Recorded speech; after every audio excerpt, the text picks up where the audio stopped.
Welcome back to Planning Phase Syndicate, episode 104. List Archetype Swarms? Can we analyze them? Or are we not going to ever see a swarm? Plus, Store Champ review, and a little bit about the Star Wars Outlaw trailer. Tonight on our episode, we have more Store Champs that keep popping up. I don't know how long we're going to cover them, but I saw some unique lists in some of them and thought it would be worthwhile to bring them to your attention as well. With that being said, we also are going to be having a discussion about to go back to our List Archetype series to try to finish that off. And you have to forgive me, we kind of put that on hold when we had some new points and all these other things drop. And so I want to come back to that and kind of finish that up so we can complete that series and put it out in our Academy 101 segments. Also, we decided that we are going to be doing a little bit of creative list building. Not really, I guess, list building, creative pilot building. JJ thought it would be fun to put together a couple of pilots based on the Outlaws trailer. And we decided that we wanted to go ahead and build a few pilots that may or may not come in. And I think JJ will tell me mine is too strong, therefore I can't have it. So that's what he usually does. To begin with, so about, I think it was a month ago, I made an announcement about my daughter and her diagnosis. And if you don't remember, you can go back and watch it. I gave a little bit of a rant discussion about it. And I just kind of wanted to update real quickly for everybody. I had been remaining very quiet on it, but we had a CT scan this week after being on medication for 6 weeks. And we had some pretty good news. The tumor, it has shrunk itself. The outlying nodes or tumor nodes that whatever the hell they call it, they're not quite yet tumors, but at some point could be. Those have also shrank. Down pretty much like 50% for all the smaller ones. And then they've also found some actual dead cells inside of the tumor, which means the medication is working and so forth and so forth. So I thought I'd share a little bit of an update. We won't be able to share much else for another 8 weeks. We have 2 more rounds that we have to go through, and then we have to wait and do another CT scan. And then we can kind of see where it goes. But at least we got some good news, I would say, in my opinion. I thought I'd share that. Good news is always beneficial. Last quick announcement type thing before we get into the thing. There is some store champs coming up recently that will be held in Michigan. There is going to be one in Muskegon, July, I think it's the 22nd.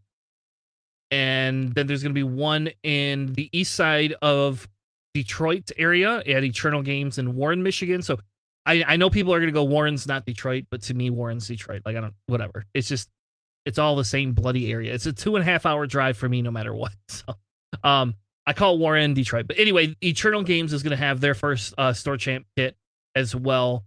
And we might be having a Grand Haven one in there, or we will be having a few of them in August. With that being said, let's bring in my co-host for the evening. Please welcome Mr. JJ. I think he's wearing a Lions hat. If not, maybe he needs to. Gridiron. What's going on, everybody? Happy Father's Day to everybody. Hope you all had a great Father's Day. I know I did.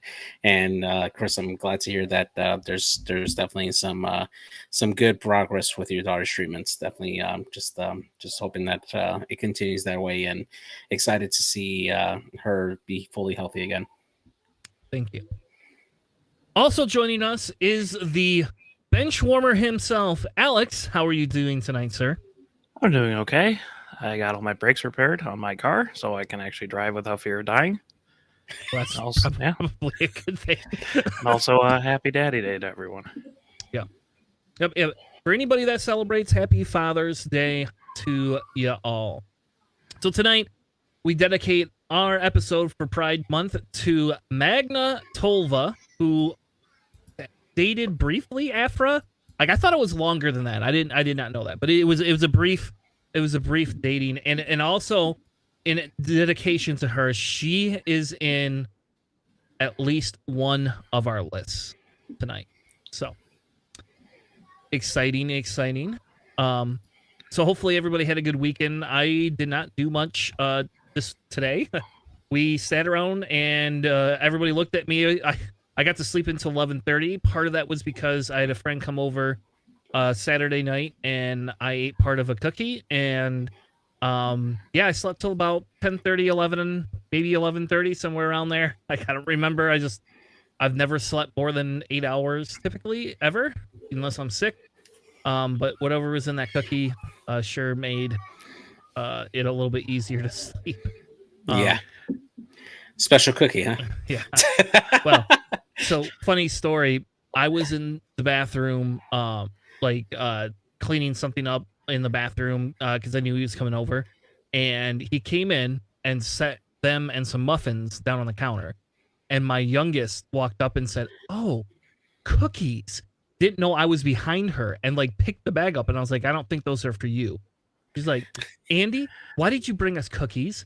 And he's like, don't have those cookies, honey." He's like, "Why?" And I was like, they're adult cookies. Let me have those real quick, please." So I don't know. Maybe it wouldn't be any different than when we give her the Ativan for the cancer treatment. Like when she takes that Ativan, holy crap! Like she is loopsters. So Nice. But yeah, we didn't do much. I volunteered for a group that I'm part of, local group for Ottawa County, and we tabled at the Juneteenth festival. So that was kind of fun. I'd never been to a Juneteenth festival before. We don't have, at least on the west side in the Holland area, I had one last year I didn't make, and then it was just kind of they seem to be coming up and more popular on the rising for people to go to, and so that was extremely fun. I'd never been before. There was a lot of different culture aspects represented that I've never, different drum type things I've never seen before. It was super interesting. I had a lot of fun.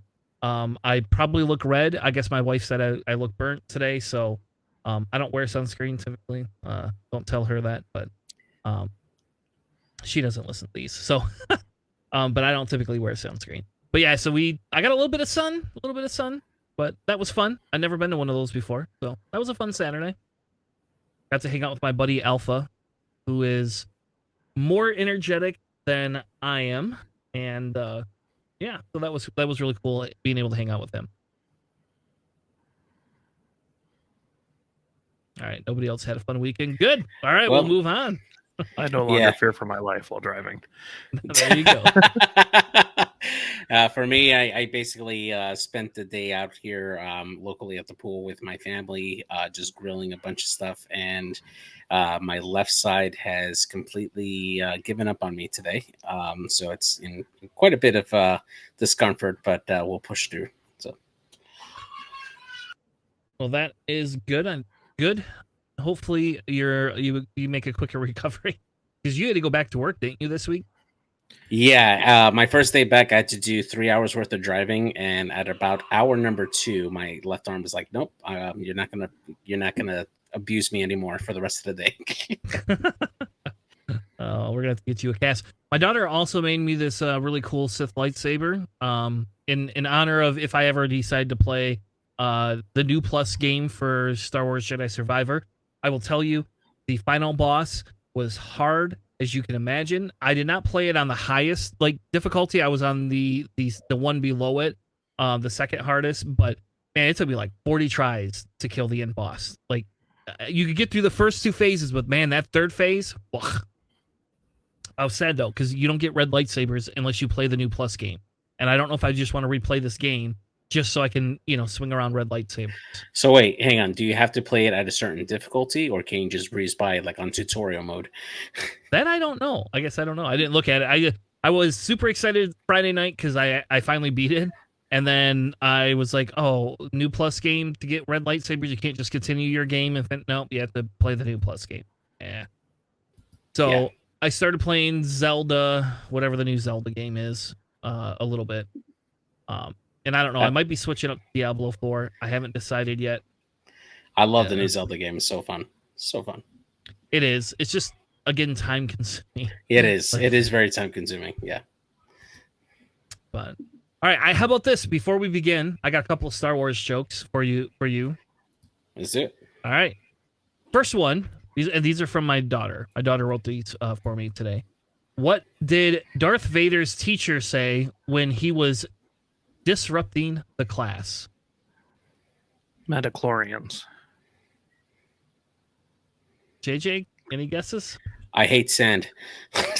Nope. You need to sit down and be quiet. All right. Next one. Why did Anakin cross the road?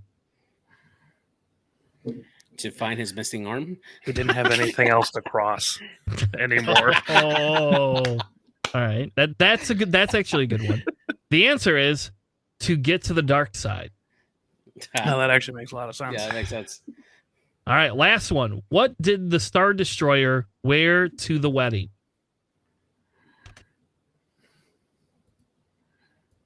Arvel. No.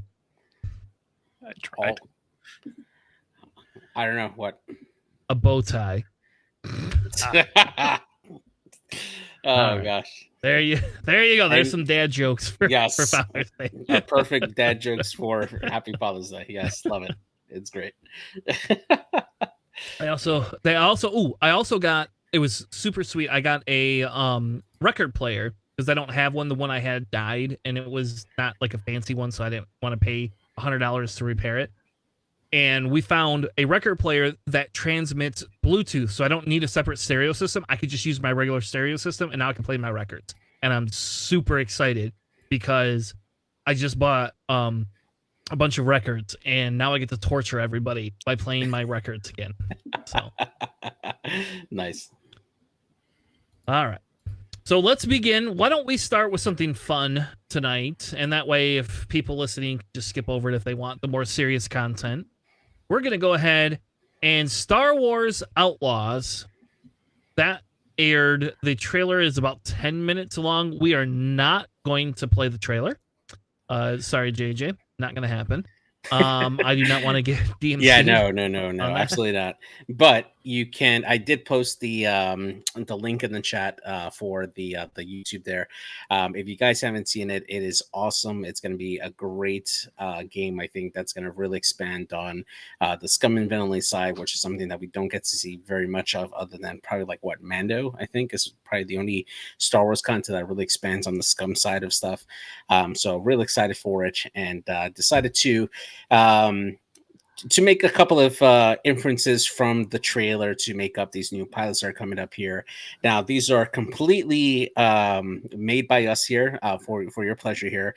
So essentially, as we've seen so far between Star Wars Squadrons, between some of the newer media that we've seen for Star Wars, eventually they do make their way onto the table for X-Wing. So we wanted to kind of make a way too early prediction for what these characters may look like on here for you. So just so you know, these pilots are on a ship called the Trailblazer. To me, it looks like a medium base ship. I don't know about you guys, what you guys thought. Does it look like a medium base ship or small base? It's definitely not a small base. All right, yeah. For me, I thought it was a medium base for sure. So, so they're not flying a fire spray. So don't go crazy. This is not a fire spray on here. So the main character that we see on here, her name is Kay Vess. She's the outlaw that the story follows here. So I had her in this medium base ship that has access to a focus, an evade, a jam action, and a target lock action on here. The base stats are 3 attack, 2 agility, 6 hull, 3 shields. Pretty standard for a medium base here. And I had her ability as while you're attacking or defending, if you're in 2 enemy arcs, you may change 1 focus result to a hit or an evade result. And then the chassis ability, I had it as elicit mods. After you fully execute a maneuver, you may gain a deplete to perform a boost action or gain a strain to perform a barrel action. Very similar to what the TIE BA can do, kind of sort of, just a little less a little less flexible for what you can do there. It's really good, especially since the ship's ability or the ship's main actions don't have a reposition. This gives you access to that reposition at the cost of one of those negative tokens they could put on there for the ship. Fair enough.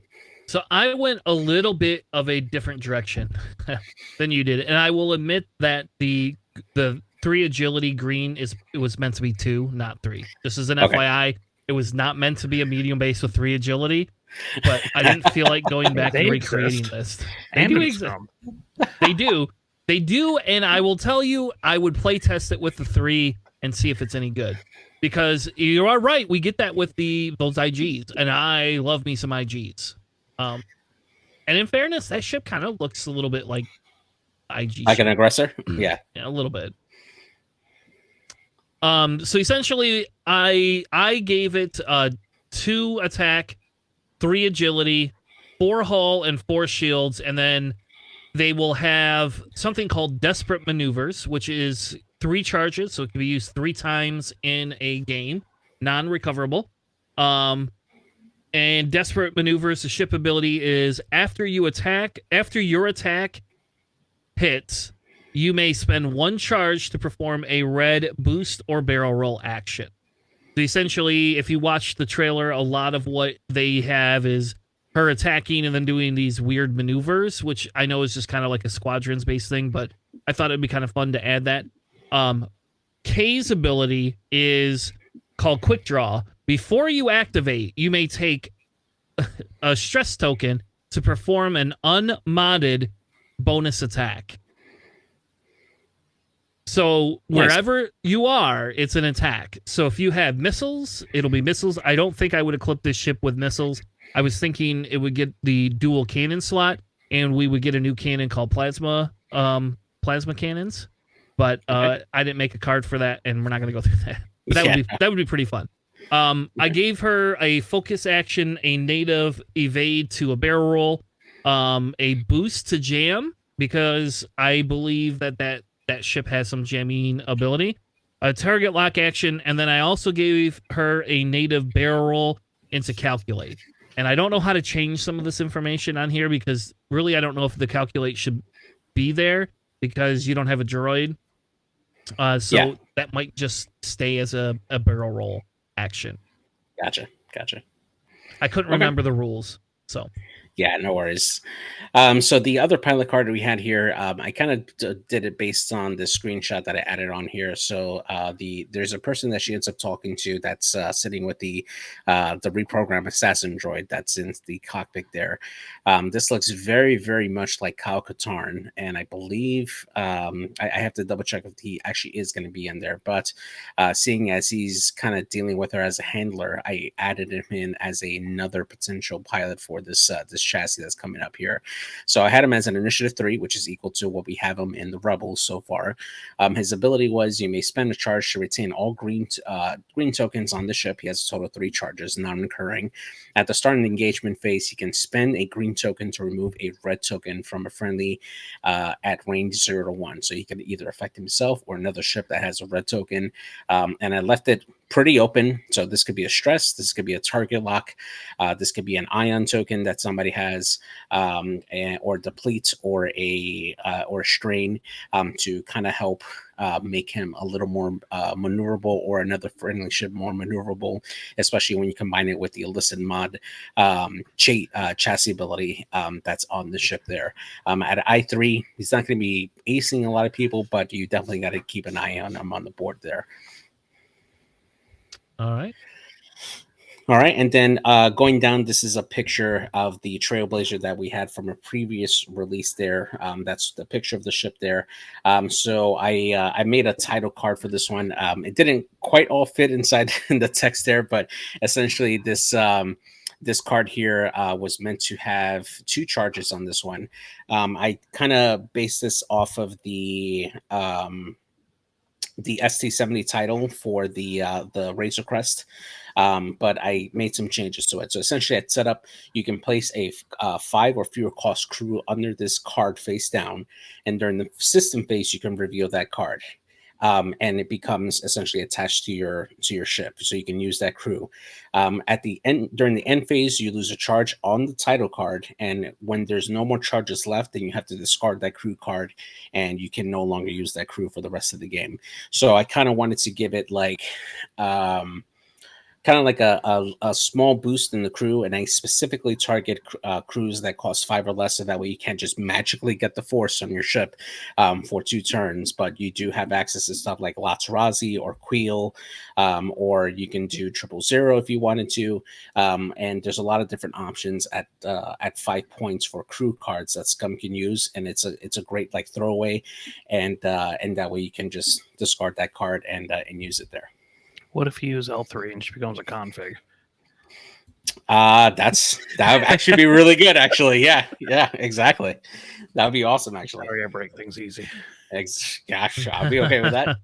All right, and then I made a crew card, which will say cost 5 or less, so it can fit with JJ's card. Yeah. And we call it Spooling Hyperdrive because that's how he announces. Indy 5 is her. That's not an assassin droid technically, right? I don't know what. I think it's a reprogrammed assassin droid. That's how I look at it. Yeah, okay. That's what it looks like to me. Because I didn't know if it was an assassin droid. It's not a Magna droid, and that's why I just didn't know. I mean, it's droid commandos. Yeah, it could be. That was the other thing is it's a BX series droid commando. Yeah. So whatever that is, I don't know Star Wars. So anyway, he yells spooling hyperdrives in the trailer. So I thought, well, you can have a 3 charge. Obviously, this is how we get our calculate that I wanted earlier. And I would love to do like a calculate into a red second calculate. That would be hilarious. Oh gosh, yeah. Anyway, but it says after you defend against an attack that did damage, you may spend a charge to perform a red boost or barrel roll action. As if you watch the trailer, you see they're getting shot at, and all of a sudden she does this crazy barrel roll maneuver to get out of the arc, essentially, is what I'm assuming. And I think it would be very dirty, and I think Scum needs a lot of help. So, I actually like it a lot. Actually, I like this card a lot because it could even work even if you died, right? Because you technically took damage, and if you had Dead Man Switch, you can spend a charge on this to boost into range 1 of an enemy ship and then explode. Yes. So Chewbacca.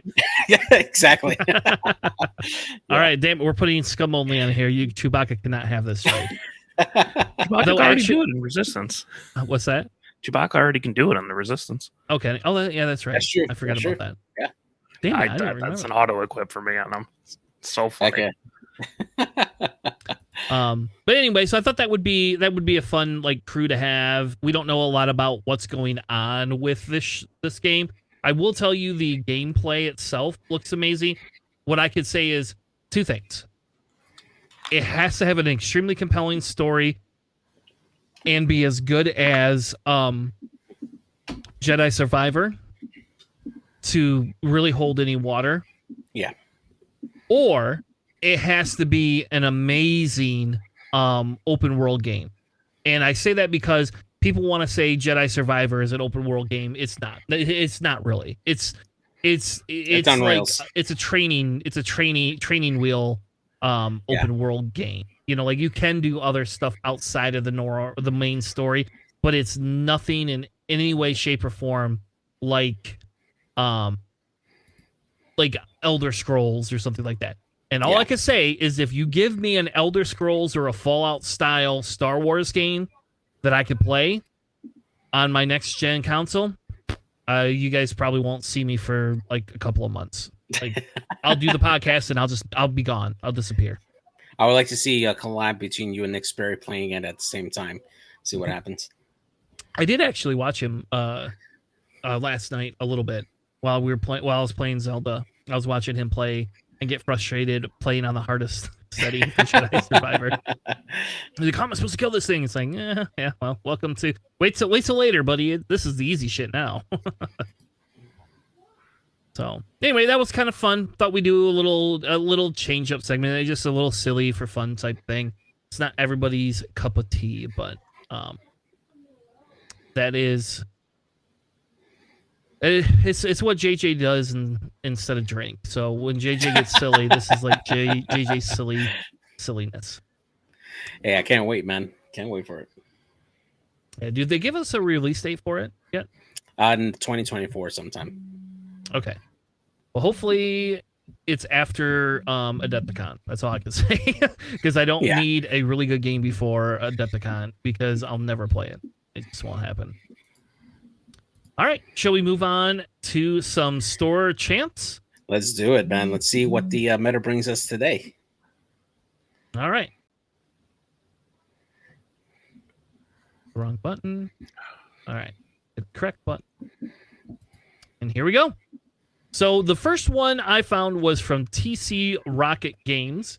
They had 3 or 4 4-1 or 3-1s and 1 4-0. I believe this is on the West Coast in Washington, but they didn't have. It just said West Coast. It didn't give me a specific location. San Diego. Is it San Diego? Okay, so it's not Washington. It's San Diego. All right. So we're gonna see some of the things, and I think the main thing is your mission points. Even between first and second place, those mission points, there's just such a gap. That's a pretty big gap between them. So even if the other team, the only other one that comes close is Jomo, with his resistance list there, in terms of that. So Jomo's the only one that would have probably been close if they had gone 4-0, but unfortunately they did not, and they lost in the last round. So, all right, Alex, which list do you want to cover? Do you want to cover the winning list, or do you want to cover the runner-up?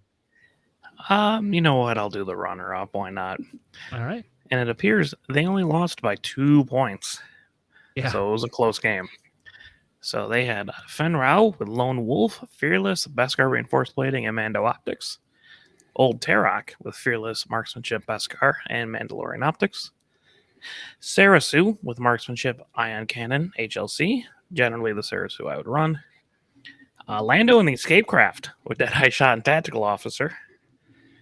I used to love Lando in 2.0. So fun, so cheap, so good. And then Boss with Marksmanship and Expert Handling, which is generally what I prefer over Dead Man, because they can kill a Z95 pretty fast, and then I just take a damage to all my surrounding ships. Yeah. So with the Lando thing, like, wasn't Lando like, was it 18 or 21 points or something like that for that ship? It was disgustingly cheap. Yeah. Like, ugh. And Lando is so good too. Lando does not always die either. So no, he's shockingly tanky if you don't if you just focus up, you can re-roll all your blanks by taking a stress if you're not already stressed. And then, if you only have one shot coming in, that's generally enough to kind of keep them around. Yeah, so if you think about it, this is kind of the 5 ship-ish list that we're kind of seeing with the coordinator, a couple of really offensive pieces, like a mid-game piece, and then kind of your throwaway objective getter. I love the coordinating piece with Lando, like, a lot. So what, 20 health, though, in 5 ships? Yeah, it is very low health. Yeah, you are right. You have to play really well in order to make this do well. I mean, Sarasu helps, obviously, because you get a reroll, and Beskar can cancel a crit. Well, all right, think about it this way. Sunfac has 4 health, right? People run Sunfac. Dirge, how much health does Dirge have? 6. 7? 7, yeah. So that's 7 and 4 is what, 11? Yep. And then you run Reroll Droid, which is 3. So that's 14 right there. Then you run Grievous. Grievous kind of throws it off, right? Because Grievous has got that extra. So Grievous is another 7. That's 21 plus a droid for 3. So you're at 24. So you're pretty close with that, right? That's still pretty low. Yeah, it is. But those are the things that are somewhat working right now to some extent. I like this scum list. This is something I would actually fly. So why do you like Sarisu with the HLC and Ion over the Protorbs or Plasmas? How about this? What about over Plasmas? I have seen like Sarasu with like Juke Plasma, which is sure, and if you have a coordinator like this, it actually can function. I just like having a self-sustaining Sarasu, and at an I5, it's much easier to do something like barrel roll out of an arc and line up an HLC shot than it is just like bite the bullet and take a target lock and get shot at. Because even if you have a reroll, you can still blank out. And if you range one shot, every one of these ships can like straight up die if they blank out. That is so for me, I think the ion cannon is actually essential in this list. The reason for that is because you have two fangs that want to control where exactly they're going to engage against a particular ship. And if you're going to guarantee that that ship is only going to do a one straight or one bang, specifically Old Tarok, and you can set up his ability to trigger, even if they do their ion maneuver and get a focus, they're going to lose it as soon as they face Old Tarok. And they're going to eat a range one shot with a fully modded Old Tarok going into them. So it's a really good way to set up a hammer hit on a particular ship with Old Tarok, and even worse if you can get Fen Rao in there to shoot 5 dice at a modless ship. Like it can be really, really good. It's a good way to lock down a particular ship to set up for the kill for the fangs. So. Yeah, I think it offers just a nice balance between this ship can hit really hard or this ship can control other things, and you don't really get that with Juke Plasma. That's just straight damage, or Protorp is just straight damage. And on an I5, if you happen to shoot first, you can ionize them and they can lose their locks, and that's pretty big. Fair enough. All right, JJ, tell us what the winners list was. It's a 4-ship Rebel list. Yeah, I was actually really surprised. So Mountie here is flying the Rebel Alliance. He's got the customized Han Solo in the YT-1300, running Chopper Crew with Perceptive Co-Pilot, Bastan, Engine Upgrade, and the Millennium Falcon title. Fen Rao making an appearance here with Predator, Crackshot, and Beskar Reinforced Plating. Luke Skywalker, the Battle of Yavin version, and Keo Venzi showing up with Juke on as equipped on this one here. A very, very interesting 4-ship list. Obviously, I think Keo Venzi is just the objective grabber in this particular list, while Fen, Han, and Luke are the hammer on here. I gotta say, those two I6s can do a pretty good job of being a good hammer for the Rebels, and Luke can come in and finish them off with a proton torpedo. It's a very good way to really set up shots for Luke to finish off a particular ship after they get hit pretty hard by Fen and Han. So it's really interesting to see that he actually had quite a bit of mission points above everybody else, considering that he's only running 4 ships, and out of those 4, Keo really being the only ship that can really effectively go after objectives. You could technically do that with Han if you wanted to. If Han got blocked, he can still do Chopper if you wanted to do an objective grab. But yeah, I think Jeremy Chamley ran this list right when he won a store champ. Yeah, I think so. Yeah, or at least something incredibly similar. Yeah. But yeah, I mean, like it's still good for like assault. Like Han, you just put an asteroid by an assault point, and he just takes it. Is really good for that. Yep. And I guess like Luke can take, and like Keo, even to a certain extent, can take a crate. So it's not super bad for objectives, but it can hit really hard. Oh yeah. I think that's my preferred build of Han too, honestly. Like usually you'll see that, or you see trick shot, and having the 4th die is super nice, but I also like having actions. Especially if I can boost out of everyone's arc, as an I6 Millennium Falcon will do. So why not Sabine in the A-Wing instead of Keo? Is it just because Keo gets a native force and could just force evade every turn, essentially? Yeah. And then with crates, you can do that sloop, or the side slip. Yeah. So and it's really good.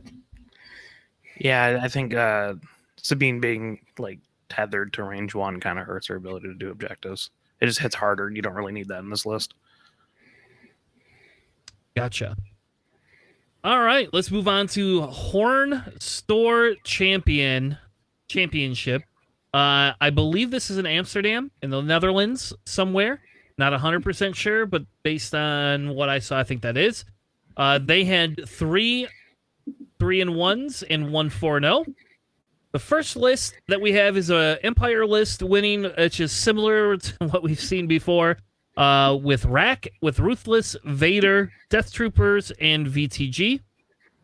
VTG is a little bit different. Usually we see Agile Gunner and maybe some sort of a bomb.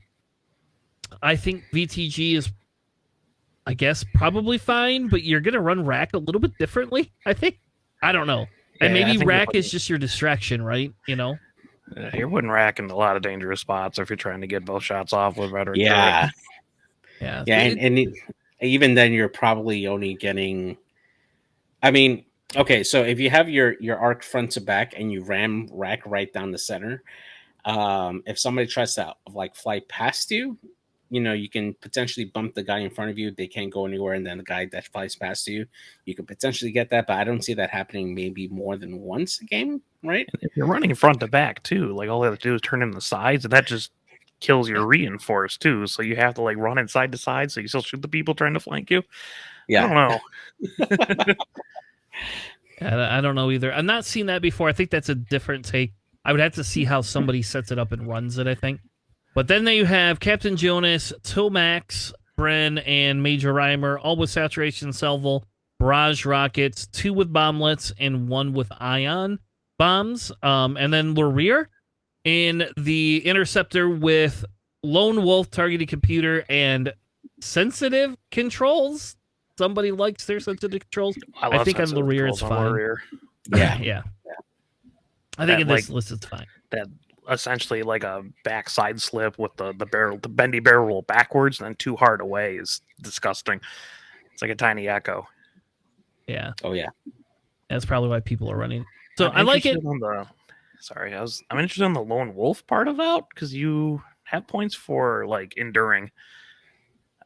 So obviously, you know, the rest of the list is a little more aggressive, right? Because you got Rack that wants to go down people's throats and try to get Death Troopers and the VTG. Lurir, for me, like if I'm playing objectives, I'm definitely gonna play one objective all the way to an extreme, right? To an extreme side of the corner, where you're going to draw everybody else to the center.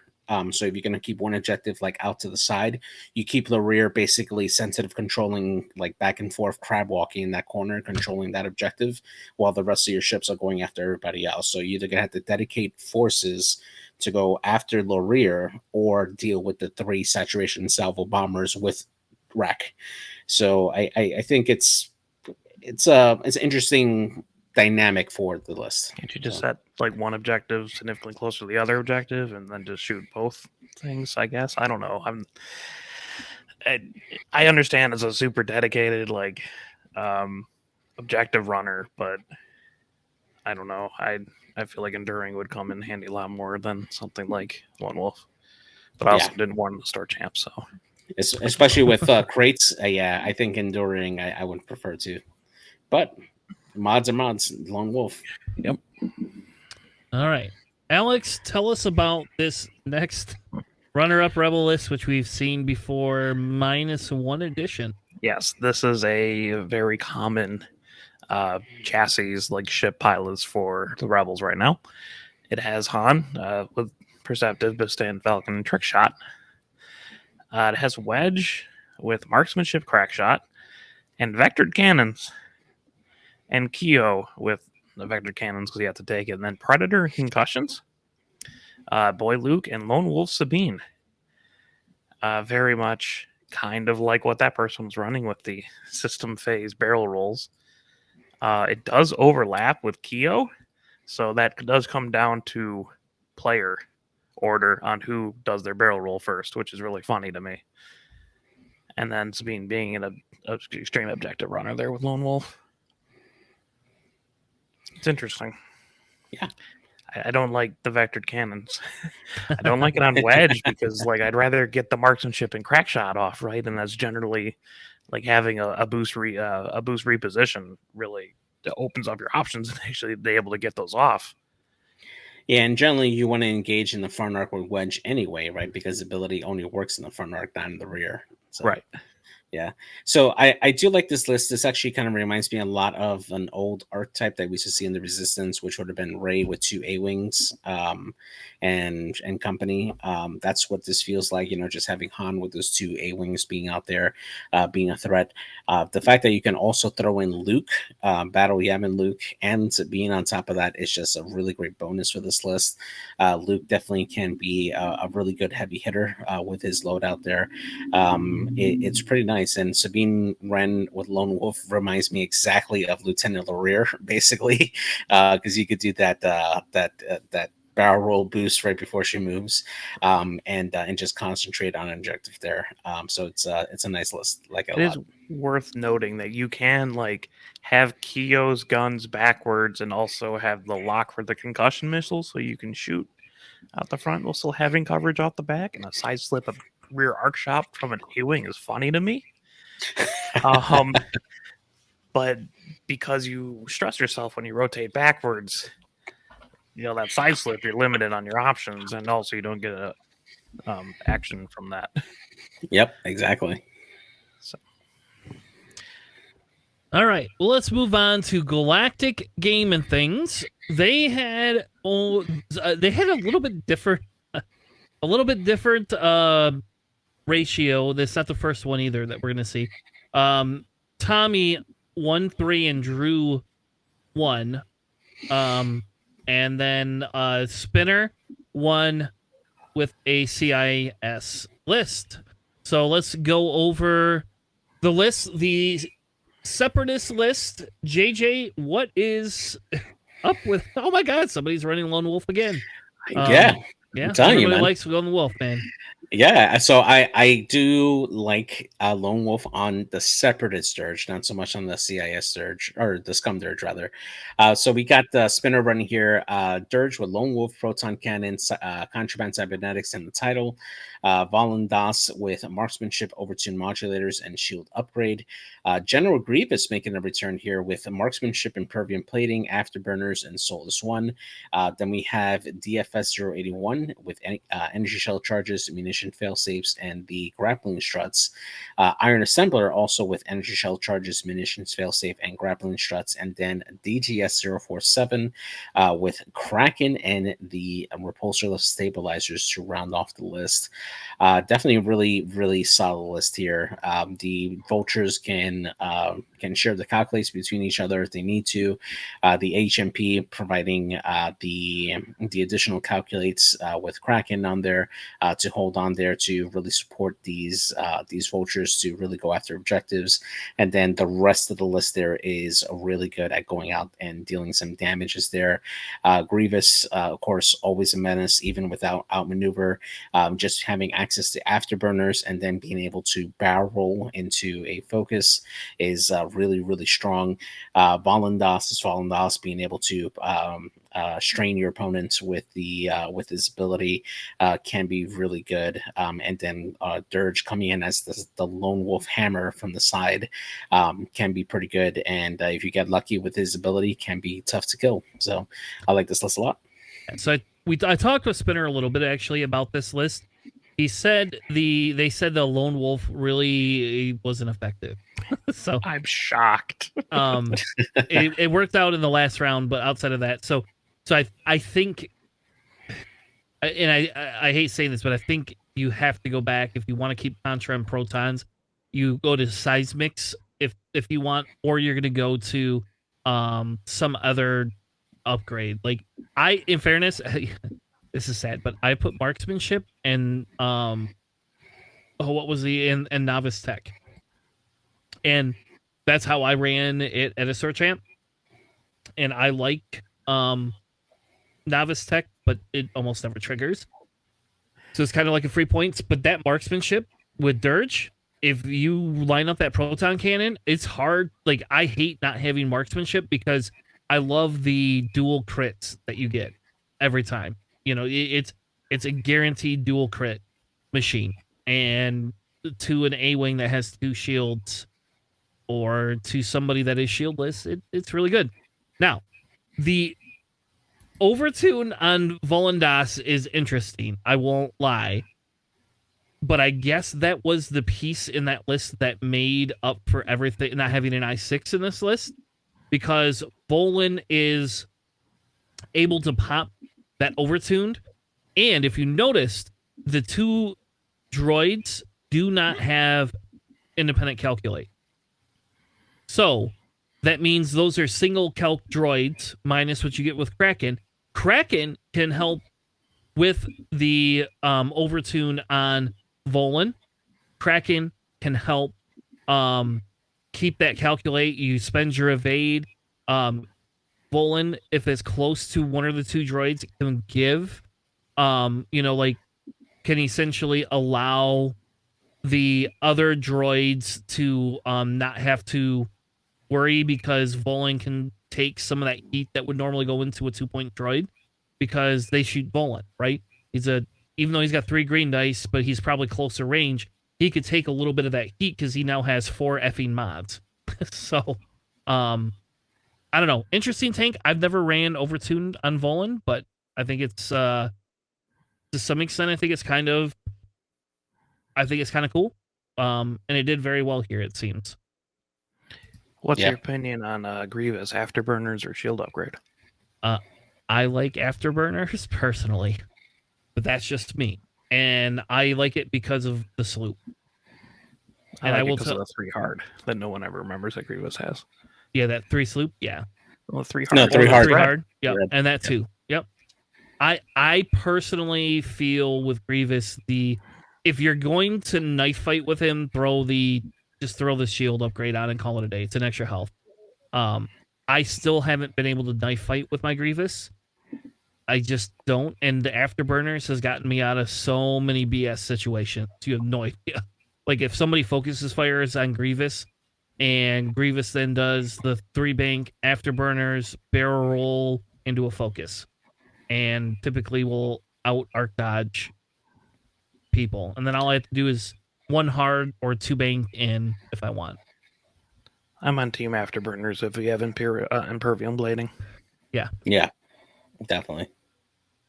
Without impervium blading, you can make an argument for shield upgrade if you really want to do something crazy like treacherous. No, all right, sure. You know what? Sure, I guess it crazy. Yep, in a 6-ship list, it might be okay too, I guess, with treacherous. But I just don't To me, impervium plating is stapled on. I don't know. I could never run Grievous without impervium plating unless they fuck me somehow. Why? All he gets is pilot crits every time I play him. That's because it's you, Alex.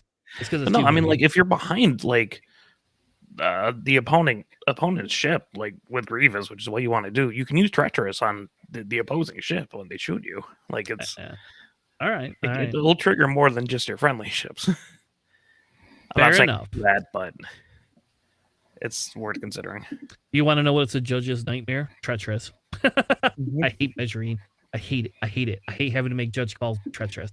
Well, if you had a functioning judge template ruler, like I don't have anymore because of Sam, you can actually have that straight line that goes across. That's pretty useful. I do actually. Yeah. I bought them. I have 2 sets now. It requires you to buy extra gear just to run a particular card that maybe will work a couple of times. No, I mean the judge ruler is great in general. Just don't have Sam sit on it and break it.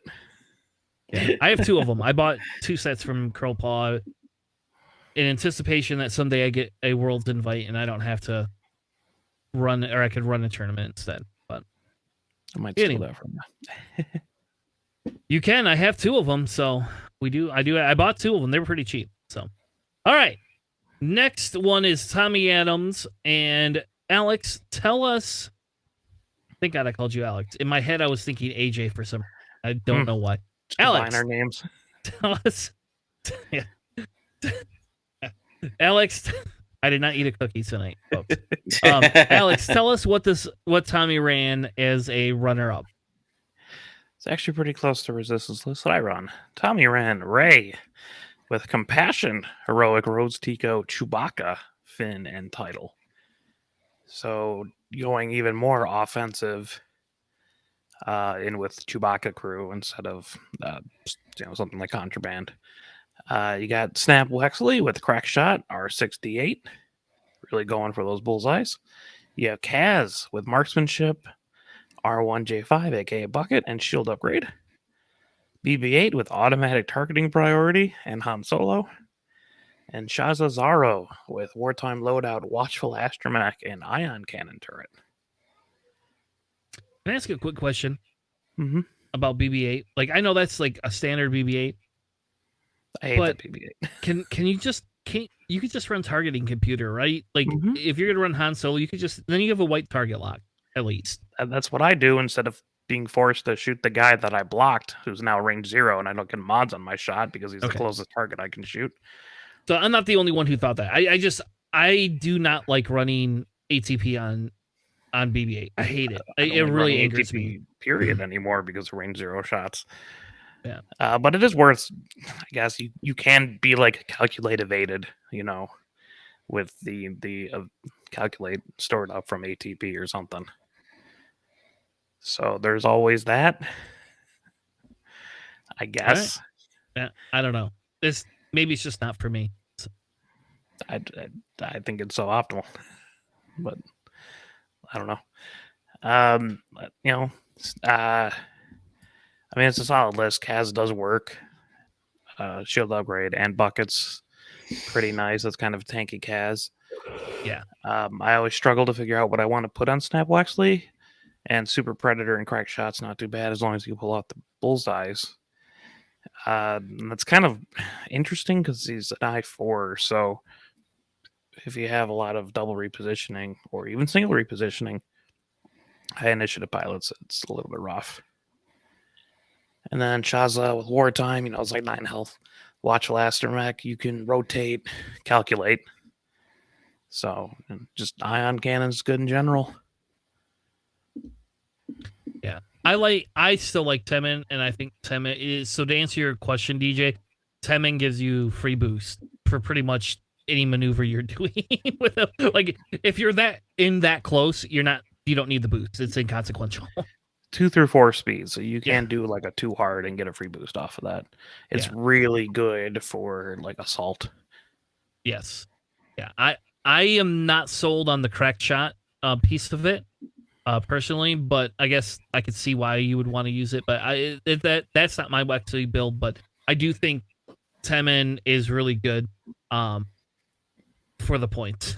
Like the points are very, very good. Notice the only heroic we see in this list is on Ray too, and that's because of Finn. So yeah, the heroic on Ray is borderline degenerate. Yeah, it's all a bunch of BS. It's really funny against saturation salvo. Let me tell you. Yeah. Yeah. Well, what are they gonna do? Force because you mod after they mod, so you add the fin die after they saturation salvo you. So if they change your evade to like a blank, you just add the fin die and heroic the other die, and then Ray the one they saturation salvoed. Yep, exactly. Also, I brought Crack Shot Snap to your store champ in Grand Rapids, and I got it off every game. It's not impossible. It's just I don't think it's impossible. It's just I don't know. Right. Yeah, and I'm still not exactly sure what I want to run on Snap. I had M9G8 and Crack Shot. That's okay. I don't know. It feels off. Yeah, it's not for me, but it is for a lot of. I've never been big on the Crack Shot outside of I ran it on Dirge at Worlds. So, yeah, and it did work. It did work at Worlds, but that's because you're Proton Cannon. So I don't know. He's an I5. Whatever. Yeah, let's move on. It's not worth discussing. You weren't crack shotting the Proton Cannon, were you? No. Okay. No. That is cheating. No. You crack shot afterwards, because typically once I get the Proton Cannon off, I was usually double stressed because I contraband with it, and so then you're going in one banking, and then most of the time there's like another ship that's right there. So I would almost always have that crack shot to get off at that point. Good. I thought you were Corey for a second. No. No, I tried Predator with that one time on Greg's stream and was promptly told that's not how that works. So don't worry. I learned my lesson well before Worlds with crack shot. So no, it was just it's the follow-up shot. That's what it is. Especially if you could get behind a medium base or a large base that can't really get the hell away from you. Yeah. Any of the decimators that people are running nowadays. And so it was just really good because I could I could 5K behind, take my focus or a target lock with contraband. Then the next thing I'm just kind of going in. If I don't need the contraband, then I just do the 5K if I already have the mod and it lined up. And then the next turn, you get rid of the boost, or you use contraband to just keep the bullseye on them. And like with a 2 agility ship crack shot, it's disgusting. You gotta From run Dirge. Scum Cad Bane. You would love it. Just take that double stress that you have and pass it to them. And Merry Christmas. Here you go. All right. Next store champ is Demolition Store. We see GSP's own James Ritter taking that store champ down. I'm sure we'll hear about it on GSP this week with a Republic list versus Paul Gold with a Scum list. Looks like the Republic list is the Oddball and Wolf are both the. Those are both the build your or not build your own. They're the SOC ones. The SOC ones. Yep. Yep. And then you have Lumi with Patience, R7A7, and CLT. Padme, which who would have thought Padme was going to make an appearance with Fire Control, Proton Torpedoes, and R4P17. And then good old Rick Olay, which we haven't seen a lot of, with Juke, Lone Wolf, and R4P Astro. Yeah, really nice list there. Obviously, you want Padme and Lumi to be stapled with each other with their abilities there. The secret sauce, though, is also adding in Rick Olay into that mix as well, right? Because if you can get Rick Olay to also target the same ship that's in Padme's front arc as well, Juke works really, really well along with Padme's ability. So you can essentially force your opponent to have multiple focus tokens, and if they have multiple focus results, and if they only have a single focus token, too bad. You're basically gonna just turn it down into like a calculate, most likely, right?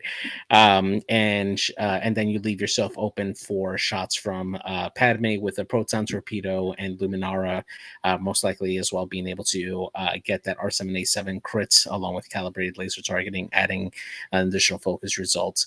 It's really nice. And on top of that, Oddball being able to use his ability, assuming he's in range, to pass off target locks at I5 is really nice. And Wolf being able to double mod himself. Really, really solid list there. Congrats to James Ritter. And I bet you that his stock for the Nickel City League is going to go up because of this.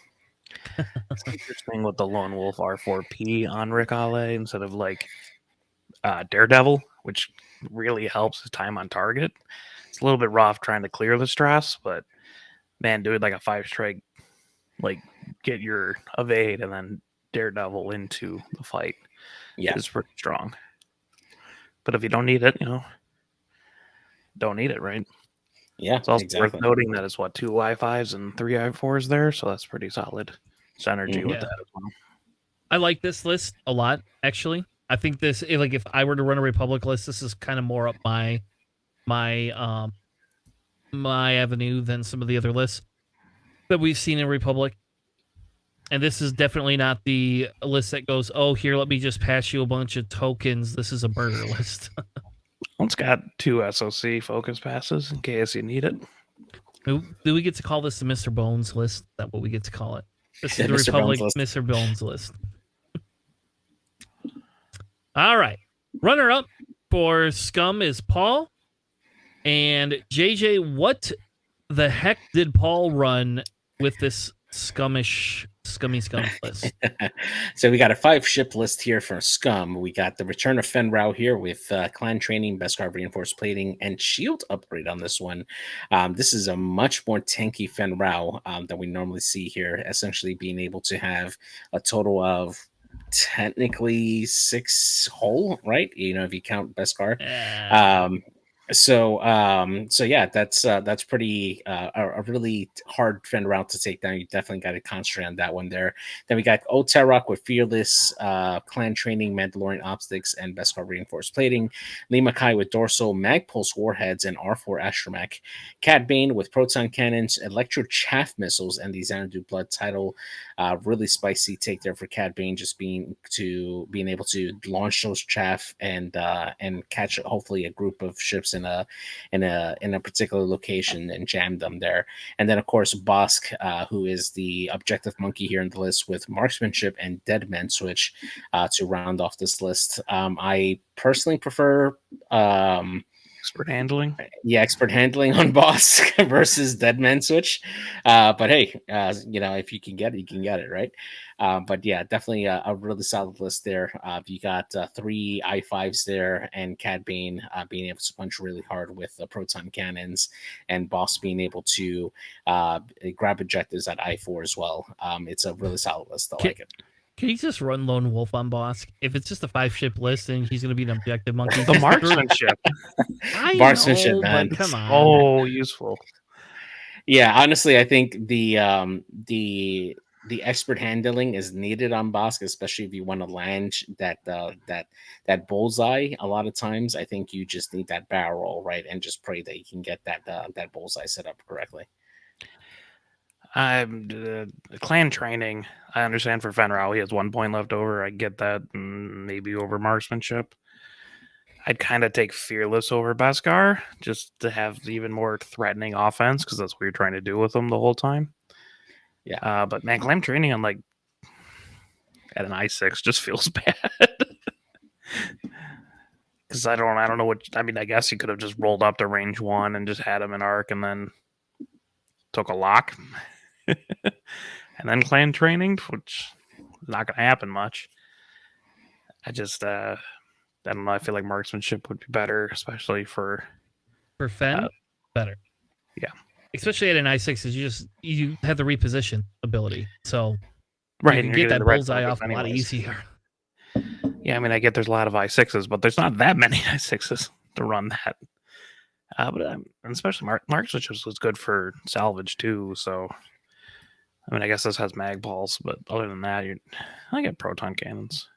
That's still sketchy. But yeah, I mean, it's a solid list. All right. Next one we have is Store Champ from Power of 9. Benjamin is running a resistance list.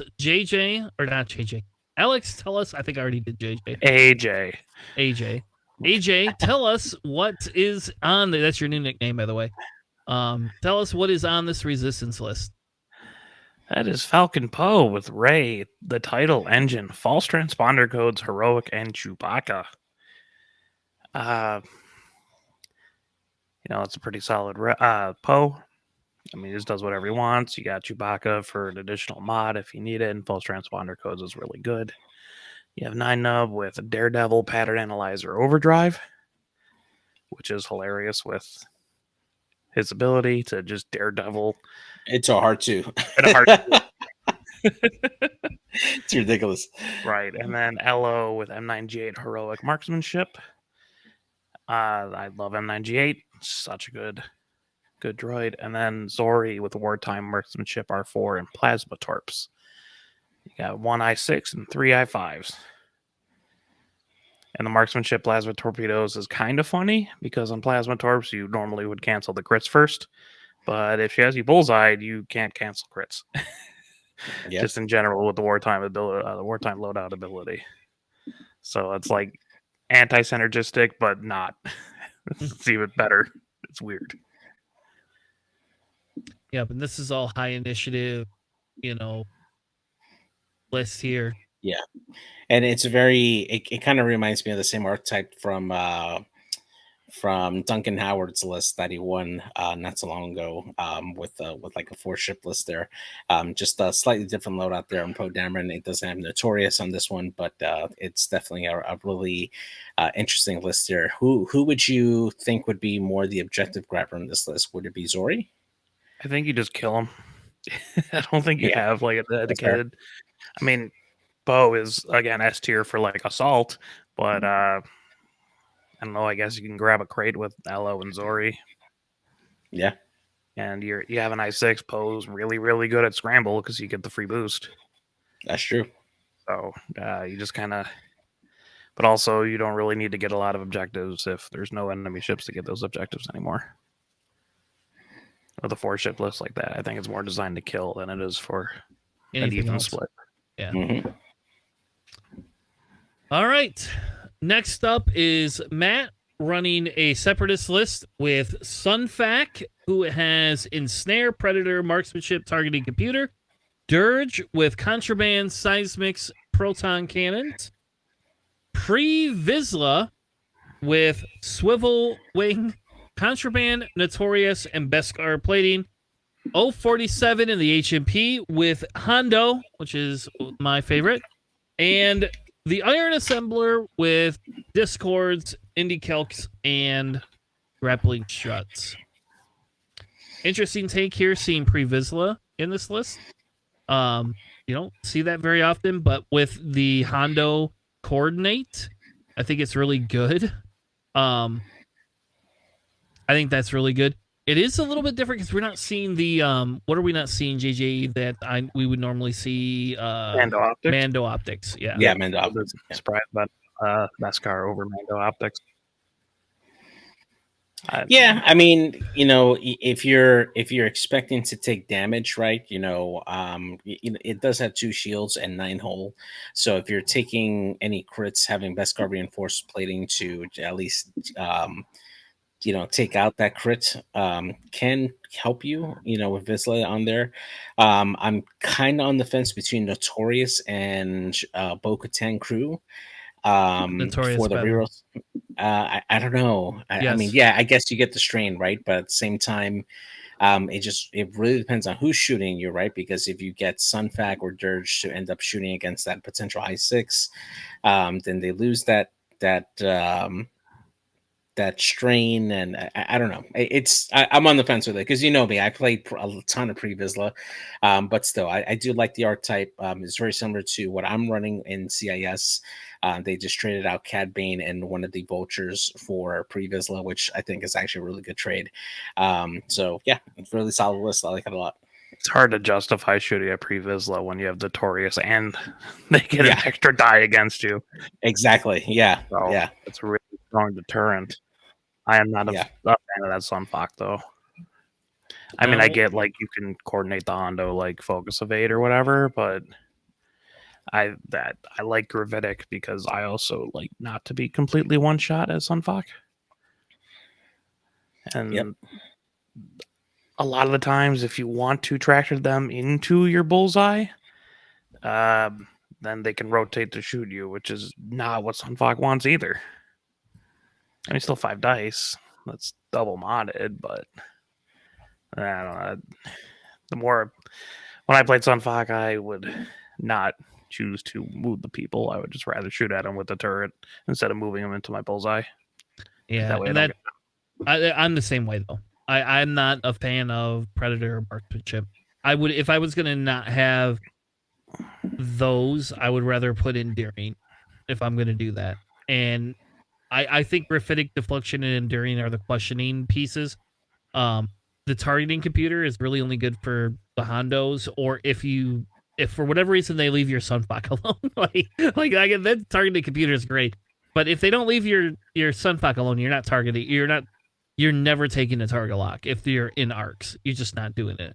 Right. Yeah, you'd have to, if you catch someone off guard and you have them in your side arc or something, you take the lock. But yeah, and I think I would also change out Beskar on this list for something different. I think I like Contraband and I love Notorious and Pre-Vizsla. I don't care what JJ says. I think that's the right call because either somebody's going to use the strain or you're getting a free mod. And let's put it this way: if Dirge or Sunfac are able to use that strain, I don't know. That's pretty good for, can you imagine Sunflock throwing 5 dice at somebody that has a strain? It's 1 agility or 2 agility. That's all they get. Yeah, you're already dissuading enough shots with Pre-Vizsla's ability and Notorious that I think taking Optics would be a better choice. Although, and then you could use Hondo for someone else, right?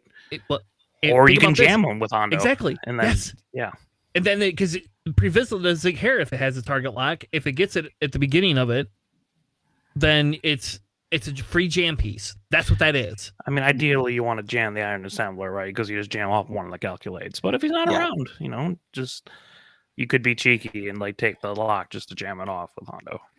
Well, round one with that list, round one, everybody but Dirge is taking a target lock on a rock. That's what everybody's doing, you know.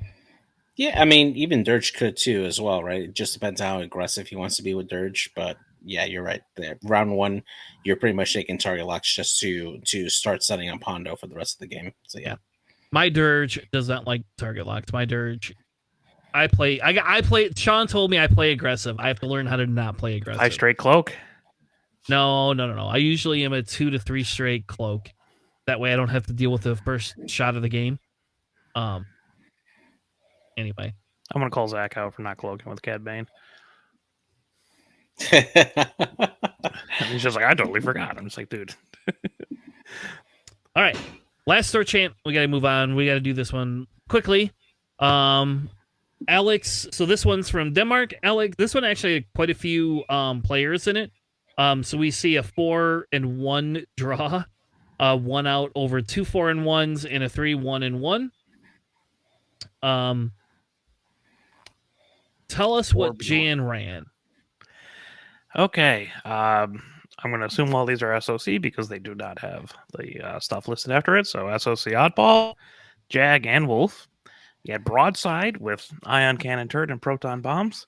Click with dedicated R3 Precision Ion Engines. And the ESC title blew my mind. And Boost with dedicated. You get a lot of offense from the Arcs. Click has a nice defense for when they get into range 1. You have 2 dedicateds. Proton bombs are always nice, and Broadside's really good with an ion turret. I don't know why you brought an ask though. That just blows my mind. You don't have another point, I guess. Yeah, it's free, right? Sure, but do you really need the precision ion engines? I don't know. More damage, but I didn't win a store champ, so I don't know. Yeah. Anyway. Well, I mean, to be fair, right? If you're using Click, you're probably target locking both at least 2 of the arcs, so you're not really using your target lock on offense. So sure, unless you target lock an enemy, and so they can deny that bonus shooting against them, right? And if they already shot or whatever, true. you can. Yeah, I mean, that's probably going to be the first and only person to ever win a store champ with ESC, so that's a feat. All right. Next up is Christian and JJ. Tell us what they ran. So Christian is running a first order list here. So we have Quick Draw with Proud Tradition, Swarm Tactics, Target Synchronizer, Special Forces Gunner Fire Control System, Whirlwind with Marksmanship, Fanatical, Cluster Missiles, Advanced Optics, and the Jamming Suite, Malorus with Cluster Missiles, Kylo Ren with Instinctive Aim, Predator, Magpulse Warheads, Optics, and the Jamming Suite, and then Scorch with Feedback Ping and Cluster Missiles and the Bomb Generator to round off the set. Yeah, this is the FO Bomber Scorch that we see an appearance here on this list here. So really, really nice here with Quick Draw and Whirlwind. Use Swarm Tactics, Whirlwind up, so that way he can potentially get double tap out of those cluster missiles and being able to use multiple focuses to mod those shots there. And if Quick Draw has a target lock, they don't even need to have a target lock on his on the enemy that he's going to take a shot at. You could just turn on that shot there with Quick Draw being able to use that target synchronizer for the Whirlwind cluster missile shot. Kylo Ren is Kylo Ren with Instinctive Aim and the Magpulse Warheads. Really nice, especially with Advanced Optics, just being able to guarantee the crit to go through with his ability, and then Scorch just being able to go off of the bomb generator and get free locks if somebody goes around it with feedback ping, and possibly set up a cluster missile shot if they do like a K turn, I guess. So yeah, pretty decent list for first order, and congrats on making it there. I guess if worse comes to worse, you can spend a hit from Kylo or something to give someone a strain to enable other parts of the list. But I just okay, that's a bomber. Yeah, it's got bombs. Exactly. And people are bad against bombs, so there's always that. Mm-hmm. Good for you. All right. Well, let's move into our last segment for the night, where we are not going to be streaming a game at all. No offense. JJ trying to break our stream apart. We're going to do our roll call segment, our Academy 101, not a roll call. We're going to do our Academy 101 segment talking about List Archetype Analysis. So essentially we created this to review each of the different archetypes that we believe exist in the X-Wing miniatures, right? And so we came up with a Salad, Alpha, Aces, Beef, Control, and Swarm, and then we kind of had like what we called a dual list. And then what we did is we kind of defined each of the lists. So each list got its own definition. And we decided then what we wanted to do is kind of talk about, do the lists have crossover? How do we do this? And then the last piece of this is to essentially break down and analyze each of the different factions. Not factions. Each of the different archetypes, to analyze them, to kind of say, hey, this is the list that we would build for this type of an archetype. So we decided that we are going to do Swarm tonight, is what we're going to do. Hey, I did do a segment how X-Wing is like poker. I could do that. We could do that. And trying to Sherman in the chat trying to distract us. Anyway, so we decided we were going to do the Swarm breakdown tonight. So this is how we defined a Swarm. A Swarm is a list that contains 6 or more ships of the same chassis or similar types of chassis that will fly in close formation or mini formations that can cover that can converge on different targets to eliminate them with their sheer numbers. We believe they can do well on objectives, but they suffer when the list begins to fracture its formation and is unable to concentrate fire.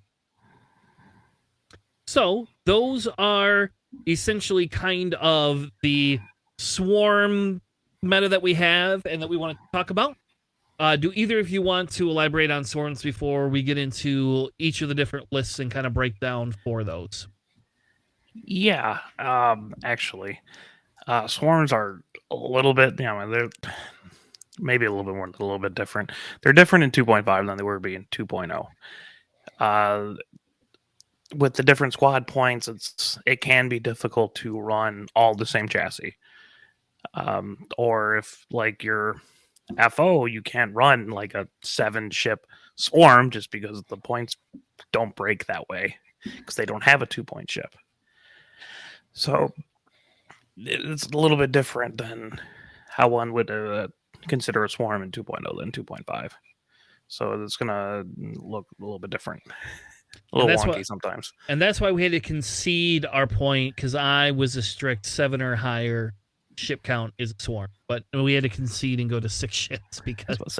And I think in the UK, like that World Qualifier, it had 1 7-point list and no 8-ship lists either. Yeah. So it's still kind of weird. Yeah, exactly. Yeah. And technically, Sherman, there is a Tri-Fighter list that we could cover. It depends if we get time. We're going to see if we get time. All right. So let's begin. The first list that I wanted to talk about is going to be essentially a CIS Swarm. And what I kind of put on there is this is an 8-ship list that can share mods. Not unilaterally, but can share mods in 2 different forms. And then you can also run them as separate mini Swarms. So essentially, the list is 047 and HMP with Hondo. And we'll get to this in a second. And this is kind of actually a discussion point I think that we need to have as a group, right? And then I can run 1 Iron Assembler with Discords and Indie Calcs. I can run a 081 with Energy Shells and Indie Calcs. Then I have 2 Helicron droids with Discords and Indie Calc. And then I have my Kaleido, 2 of them, both with treacherous. See, look, I got some treacherous in there, baby. And energy shells. And then following up in the rear is Captain Seer with impervium plating, shield upgrade, and TA 175. Now, there is a discussion where we could talk about what could Captain Seer do differently. The problem becomes is he doesn't have any other effing slots. So if you take Seer for all of the rerolls, you're not going to be able to. You're not going to be able to do all these other fancy, things with him if you get rid of his attack droid. So when I built the list, the idea was for Hondo to coordinate the non-stress ships, typically a Captain Seer, some of these other things. Seer could, if he's not stressed, take a reposition with a focus and then clear that stress and then do a secondary reposition. They could do a single bonded reposition, all sorts of those type of things. The idea, though, is with Hondo, because you have the independent calculates and there is so many ships at I1, you have the ability to just jam one of those calculates off. You just say, screw it, I'm going to jam a calculate off. So that's kind of the list that I had come up with in CIS. If you want a traditional swarm, this is what I don't know if this is any good. But this is kind of a different take on if I want 8 ships. Obviously, you could take one of those and DGS and turn it into Grievous if you really want. So, thoughts, guys, on this list? Yeah, I like it a lot. This definitely reminds me something very close to like what Isofane had run when he won LVO, having a bunch of vultures out there, being able to cover the board very, very effectively, and having Captain Seer really take advantage of it with the TA-175 TAC droid there. You have a lot of shots coming at you between energy shell charges and, of course, Discord missiles that you got to deal with, and then DGS-047 with Hondo being able to jam and coordinate as needed. You have a lot of different options in this list to really be effective against your enemy there. I think that this is an archetype that should be revisited a lot more in the meta, and I think I could do very, very well. Yeah, Captain Seer is just so strong. I don't know why people don't play him more, but maybe because they don't want to play Swarms. They want to play Grievous and Fire Sprays or something. So Sherman actually had a idea that you could put squad leader on one of those Kaleidos and you would actually have 2 coordinators in that list. I don't know if you need 2 coordinators, but I guess always coordinate. All right, fair. That's fair. You can do that, yeah. And they are I1s. Essentially, range 5, right? If you need it. Is that? Oh, dirty. That's a range 5 coordinate. Oh my god. I mean, if you did that, you could change up like your Hondo, right? Like, so you could say, okay, I no longer need Hondo. Now we've got 8 points on this HMP that I can play with, right? So you now can then, I don't know, what do we put? Cluster missiles, maybe. I think cluster missiles is probably a good idea, and energy shell charges. I mean, so you can make your HMP an offensive if you did that. You could do that. Yeah. I think the difference is you're losing on that kaleidoscope. It dies pretty easily. Yeah. And I would almost rather you shoot my HMP, because if you want to kill my HMP, whatever, I guess, it's 8 health, so have fun. Come take it out while the rest of my list will get 1 or 2 turns of murdering you. Yeah, exactly. But it's always Dark One Pro droids. You can do that too. That's and true. You have 8 ships, and you have to reposition the 2 Dark One Pro droids the whole time. Do you know how slow you'd be? It'd be great. You're killing me. Just add a dice cup and you got yourself a good delay. Massage the dice cup every time. Hold on. What else am I running though? If I put probe droids on them. What else Yeah, do you I could make run? Django if you want it real janky. No, I don't want janky. Novice tech. There you go. You put novice tech, I guess. I don't get it. What is the other freelance one? slicer, man? Freelance slicer. Yeah, I mean, hey, that worked once for that one guy. Oh man. I All can right, always well, like here- swap a Discord missile onto that and have like energy shell on someone else, whatever. Yeah, the only problem though is that the energy shells are 4 points, and you can't really put them on any of the whole shard. So it's You can kind put of it on the iron assembler, right? You don't get No, independent yeah. that way. Never mind. Yeah, you No. lose all your independent stuff, which then kind of starts Yeah. breaking that list apart in terms of Yeah, that's true. that. Yes, and I have Seer has the Pinata droid, which is actually typically what people have been running, because you essentially gain a free calculate. So Yeah. if you know somebody's gonna die, Yeah, that's fair. and the HMP works for this. Everybody works for this one. Even those kaleidoscopes have calculates on their bar. So Yep. Yeah. They only have focuses after they barrel roll. Which you know what would be would be like the opposite of what you'd expect. Yeah. But they have You to know make what the would be- chassis work. if they gave us one more point, Alex, I'd run Prockets on them just because I could. So would I. Because it would be like, oh, I got 8 points. I'm gonna barrel roll into a focus and be able to shoot a Procket. Yeah, you better kill me. Kill me. It's going to be rough for me because I'd just be like, oh, I lined up the bullseye. Now I got to barrel roll out of it to get this focus. Yeah. Yeah. All right. So let's go back. All right. So sticking to our format, we talk about counters, right? So like we talked about what what this list does really well. Its goal is to create too many swarms that coordinate and focus and have alpha strikes. And it is low red dice at range 2 and 3, but everybody's modded. Everybody's got mods, and you got crack shot if you got the bullseyes lined up. It's to me that's pretty good. And the energy shells are primo on some of those ships, right? Because now I'm throwing 3 dice at range 3. You don't get the range thing. But how do we counter this? What counters this? So high agility aces, I think, can counter this list, mainly because the way you break this particular list is to try to break the formation, right? If you're trying to capture somebody in a kill box with a swarm, having a ship that can reposition to arc dodge out of the box, or force a portion of the swarm to face a different direction while you have another good hammer to start working on the other side and flanking it in, then you have a good way to start working down that list, working down those numbers.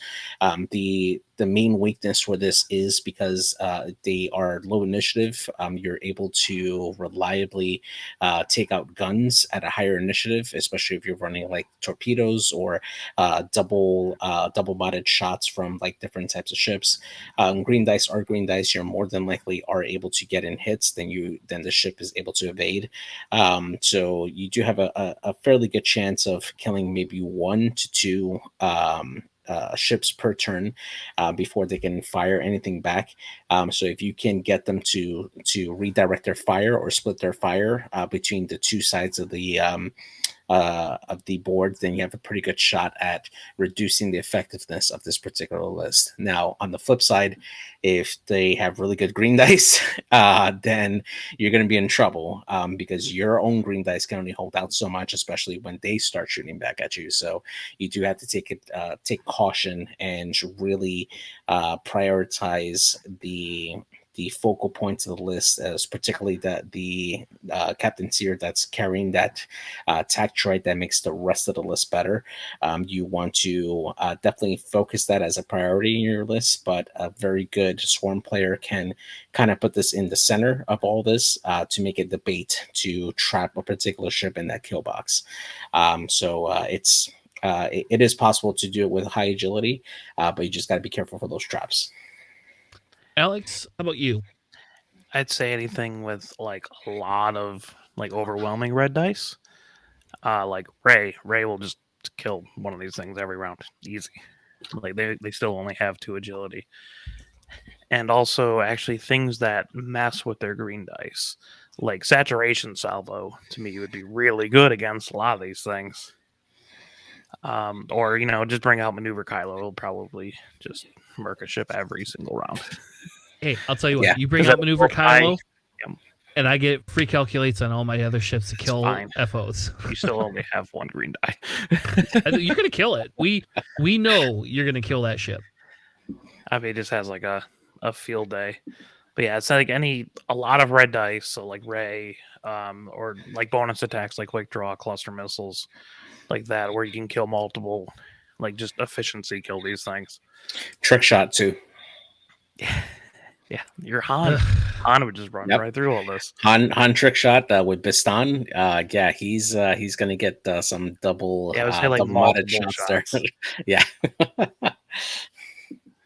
And that's where you want to put your discords, right? You can't barrel roll off of them. Poe can. Just throwing that out there. Yep, it's true. Yep. All right. So next list that we have here. Let's see here. The next list I think is the Rebel list, right? Yeah. Yep. Yes. Yeah. So this one here is a Rebel Swarm list that I created here. So this one's focused mainly on the RZ-1 A-Wings for the Rebellion here. So we got Keo Venzi with Rockets, Harrison Dula with Swarm Tactics, Wedge Antilles with Crackshot Marksman, Arvo Kryn with Starbird Slash and Predator, Bodica Venge in the Fang Fighter with Predator, Beskar Reinforced Plating, and Mandalorian Optics, and then Sabine Wren with Clan Training, Mandalorian Optics, and Beskar Reinforced Training. I built this list specifically to make it fly like a wing swarm on here. The Fang Fighter being the kind of like the oddball out on here, but essentially still able to keep up with those A-Wings on there.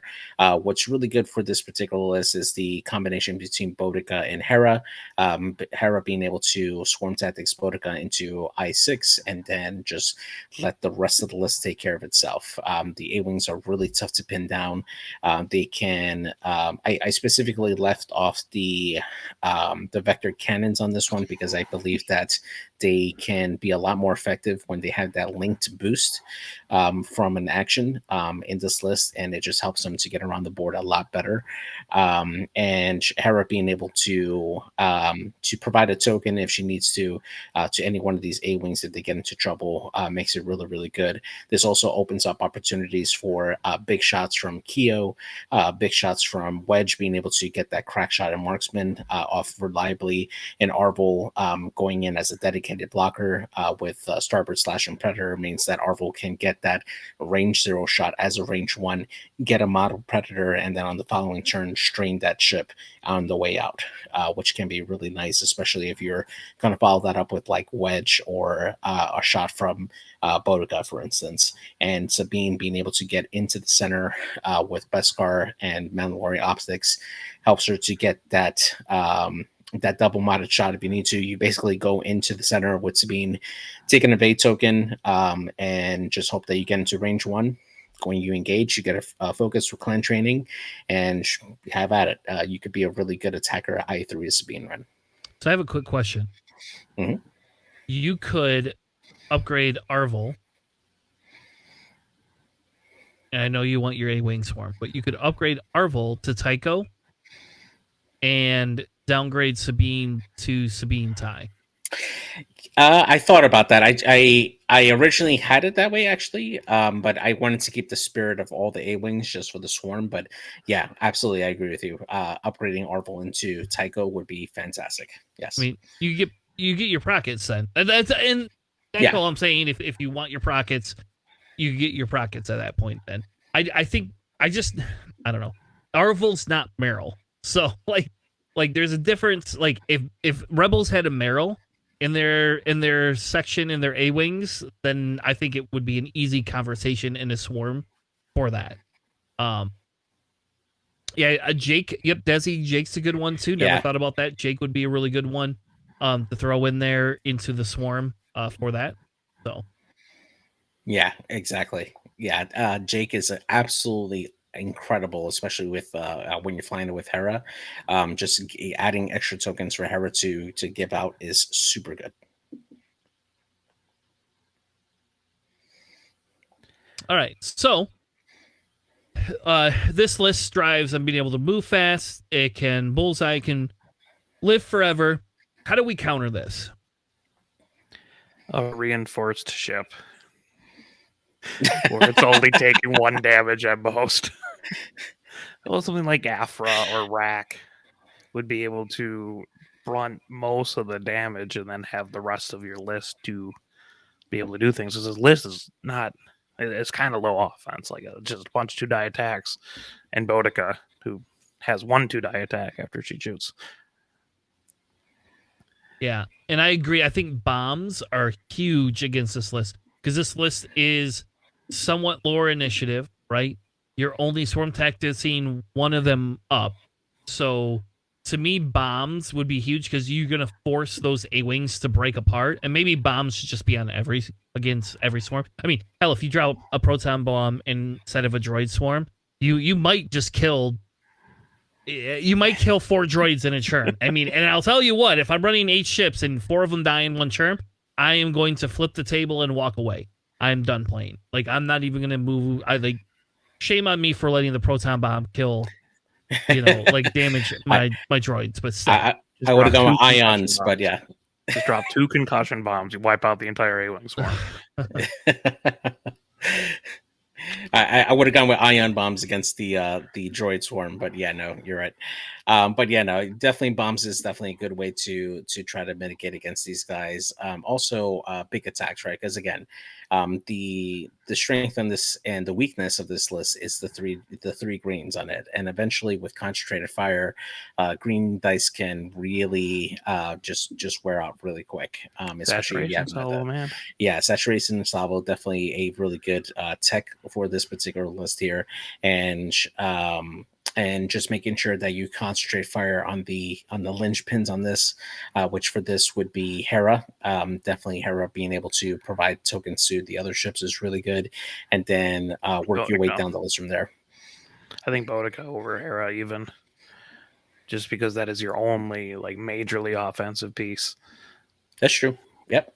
But you got to be careful how you engage with Boudica too, right? Because you want to make sure that you're engaging from range 2 to 3, so that way they don't get the free evade from Concordia.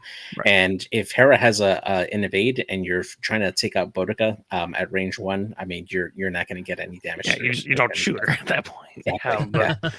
Unless you're Rey, who will just wipe her out. Yeah, exactly. Yeah. All right.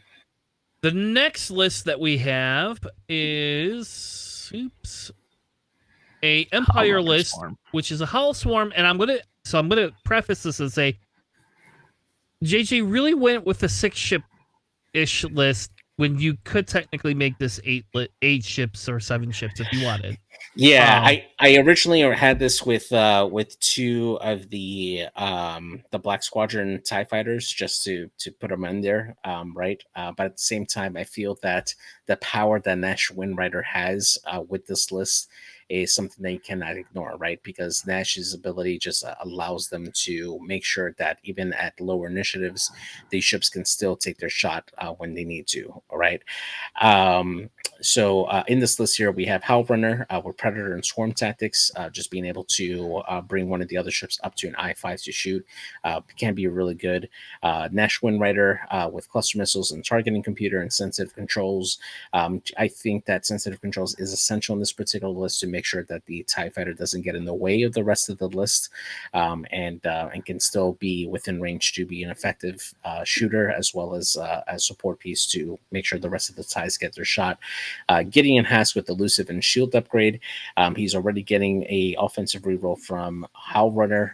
Just wanted to make sure that on defense he does have that extra oomph, especially if you're able to make sure that Gideon shoots last in the list against the damage defender. That makes him a 3-die attacker.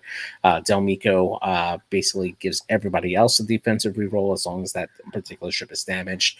I went with Ion Cannon to help make sure that whatever target you're going to is going to stay put where they're going to go, and that way the swarm can pounce on them.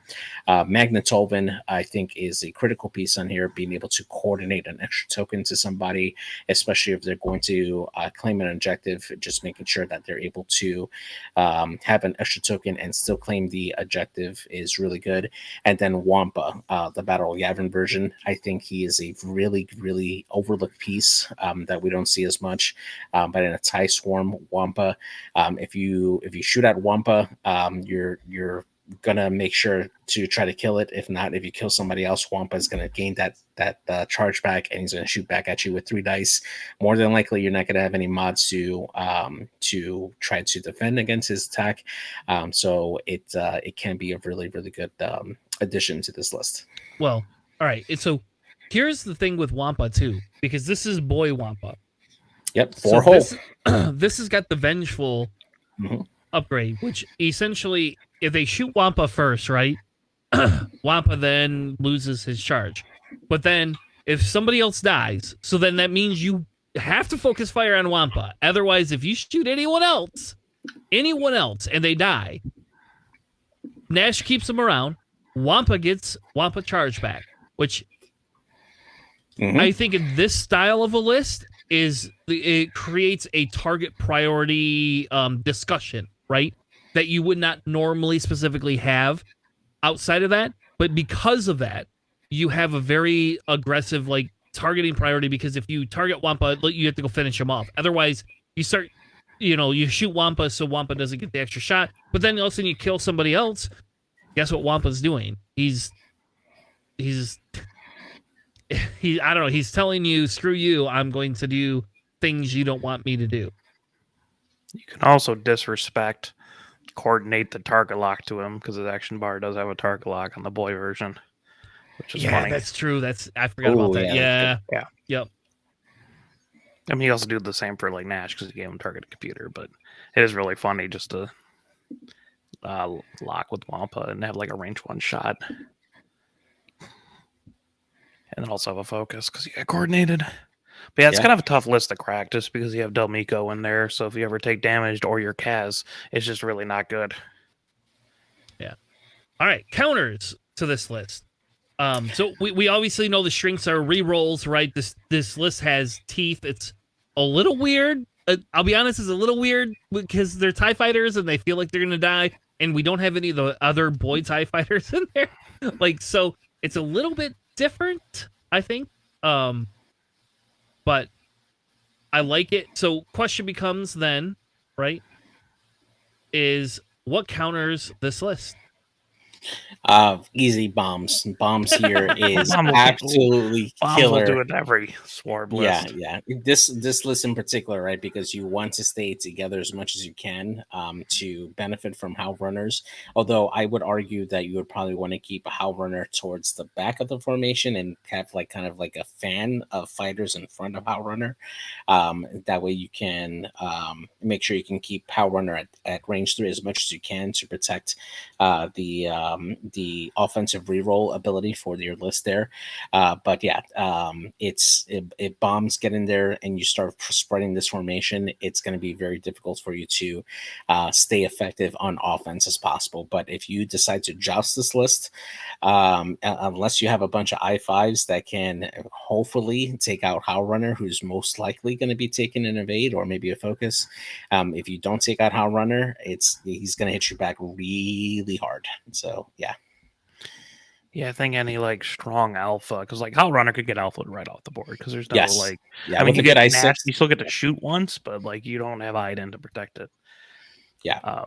Also, shame on you for not putting prockets on Gideon and rolling the 6 dice, man. Come on. When are you gonna ever do that? I was gonna tell you that. So I was a little iffy on that actually. I thought of it, but at the same time, it's kind of difficult to reliably go for that bullseye shot if you're flying information. So that's why I was like, 6 dice, especially if you can get a reroll on top of that. Like, yeah, that's good. But yeah, I mean, just like a solid like proton, like boy proton shot in the Howl Runner is really not good. Or, I mean, like Han, obviously. Anything that can kill multiple ships around or generate a lot of crits, really, like Proton Cannon from Dirge with marksmanship, that'll lead through a TIE fighter real quick. Oh, yeah. All right. The next one we have is a Republic Swarm. Yeah. That Alex brought to us. I will argue that the Torrents and the Z95s are basically the same ship. They fly the same way. That's my justification why this is not technically a salad list, even though it totally is. All right, so it's not a salad list because it is a 7-ship list. So we're just gonna put that out there. This is a swarm in 2.5. Yes. So this is SOC Anakin because you can have an ace in a swarm. Yeah, I know. Crazy, right? I got Contrail in there with dedicated R4P17 spare parts, which is pretty interesting. You don't want to put bombs on Contrail or Click because you have a 7-ship list. Yeah. So I went with spare parts, which is funny, and you can also get a third charge for your R4P17 if you're really a fan of doing the 1 banks. I got Click with dedicated R3 and Saint Council because you literally have 1 point left over. And I'm not running Ask, unlike that guy who won. And you got SOC Kickback, XOC Axe, and then Boost and Slider with dedicated. And this is just a defensive list. It has 4 dedicateds, the ability to pass 2 different evades off Kickback and Axe, and you got Click defense. Golly, this is terrible. Why did you unleash this up to the world, man? Why? Yeah, so no one's good enough to run it. I don't hold on, I don't know about that. And this is also a very Tannerish list that I would run in Republic. I would actually run this. It looks like a pain in the ass to go against. Yeah. And I think the big thing here, right, is you have Slider who can do the weird maneuvers, and then you can you use Boost to just get out of arcs. Like, oh, let me get out of arcs and use my dedicated, and oh, you can't shoot me, don't worry. It's not a big deal. No sweat off my tail. Or if you're Slider and it's like, oh, cool, I 3K last turn. It'd be cool if I just side slip and clear my stress. Yep. Because that side slip is still blue. So dirty. So is anyway, that's I don't know. Of all of the things that they gave for 2 points, I guess it's better than when we had Contrail at 2 points. So so the other piece of this list is the ability for time on target is possibly higher because of Boost and Slider being able to get extra time on target. And then the fact that you can take objectives very well with this list is crazy. The only ship is Boost who doesn't want to crate. Everybody else, for the most part, can pick some of that stuff up. And because of the token sharing, because of Click, you can make some of these ships live forever. And then you have Anakin, right? And ace in the swarm list. Anakin can do what? Oh, Anakin can shoot you with a stupid ancillary thing, right? And it's just a front arc attack. And oh, by the way, everything becomes ion. So Anakin can kill. Be the front arc attack. You can't do it off bullseye. Nope. Yep, you're right. It has to be the front arc. But you can literally just decimate target locks if you want to in that list, right? So if you have an outmaneuver Kylo, oh hey, here, don't worry. Let me send Anakin over to deal with Kylo at range 1. And like you got your, I don't know. It's crazy, right? It's crazy. This is all crazy. It's crazy that you could do that. And it's going to force Kylo to have to deal with Anakin if you do that. And then there you go. Somebody just took 7 points and said it's not going to be effective for the rest of the game. That's it. It's just done. So, I really like this list. I don't feel like putting this on the table. I don't, maybe I will, just to piss some people off. I think I'm 1 V-wing short to put this on the table. I got 2 V-wings. I have 4, so I can put it on the table. There you go. I have 4. I have 4 Torrents. I think Matt has 5. Does he? It's his favorite ship, so. Yeah, I have it. I have a lot of this because my stepson gave me his collection, and that was the faction he flew was Republic. So I literally could field anything I want in Republic right now. So, all right. Anyway, counters to this list. What do we have that counters this list? I guess we could say bombs.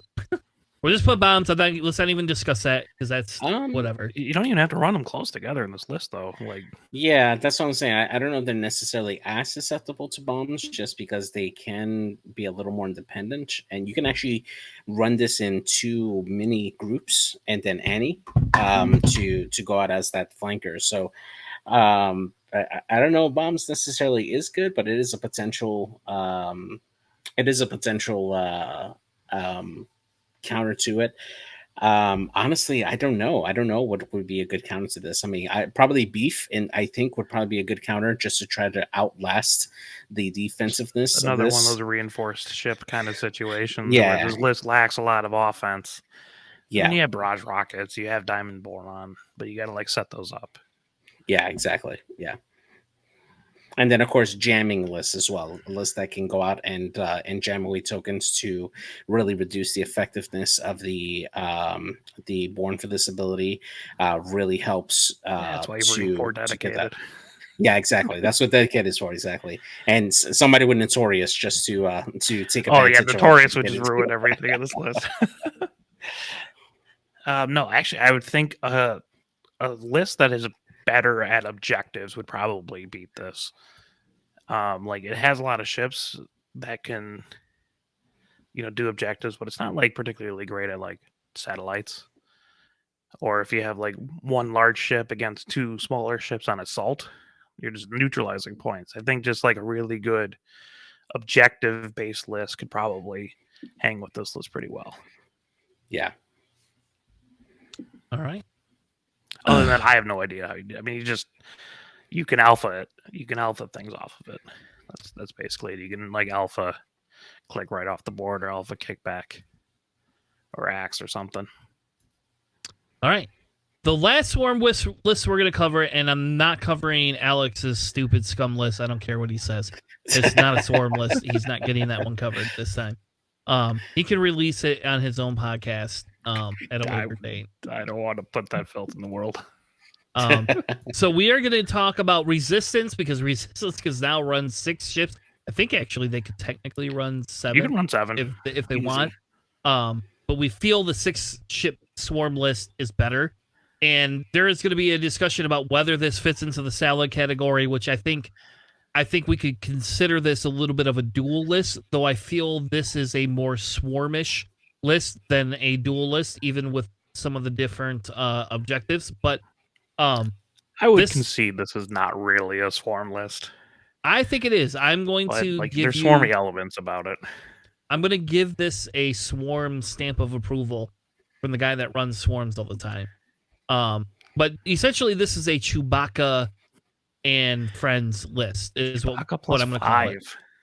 Yeah, Chewbacca and friends list, and this is similar. Like, if I remember right, did Sinazuki run 5 too with Chewbacca? You weren't able to run 5 before this. He always ran 4. Was it really 4? Yep, it was Finn, Kaz, and 2 Y-wings with Chewbacca. Because that was his only loss at GT, and that's what he flew. Yes.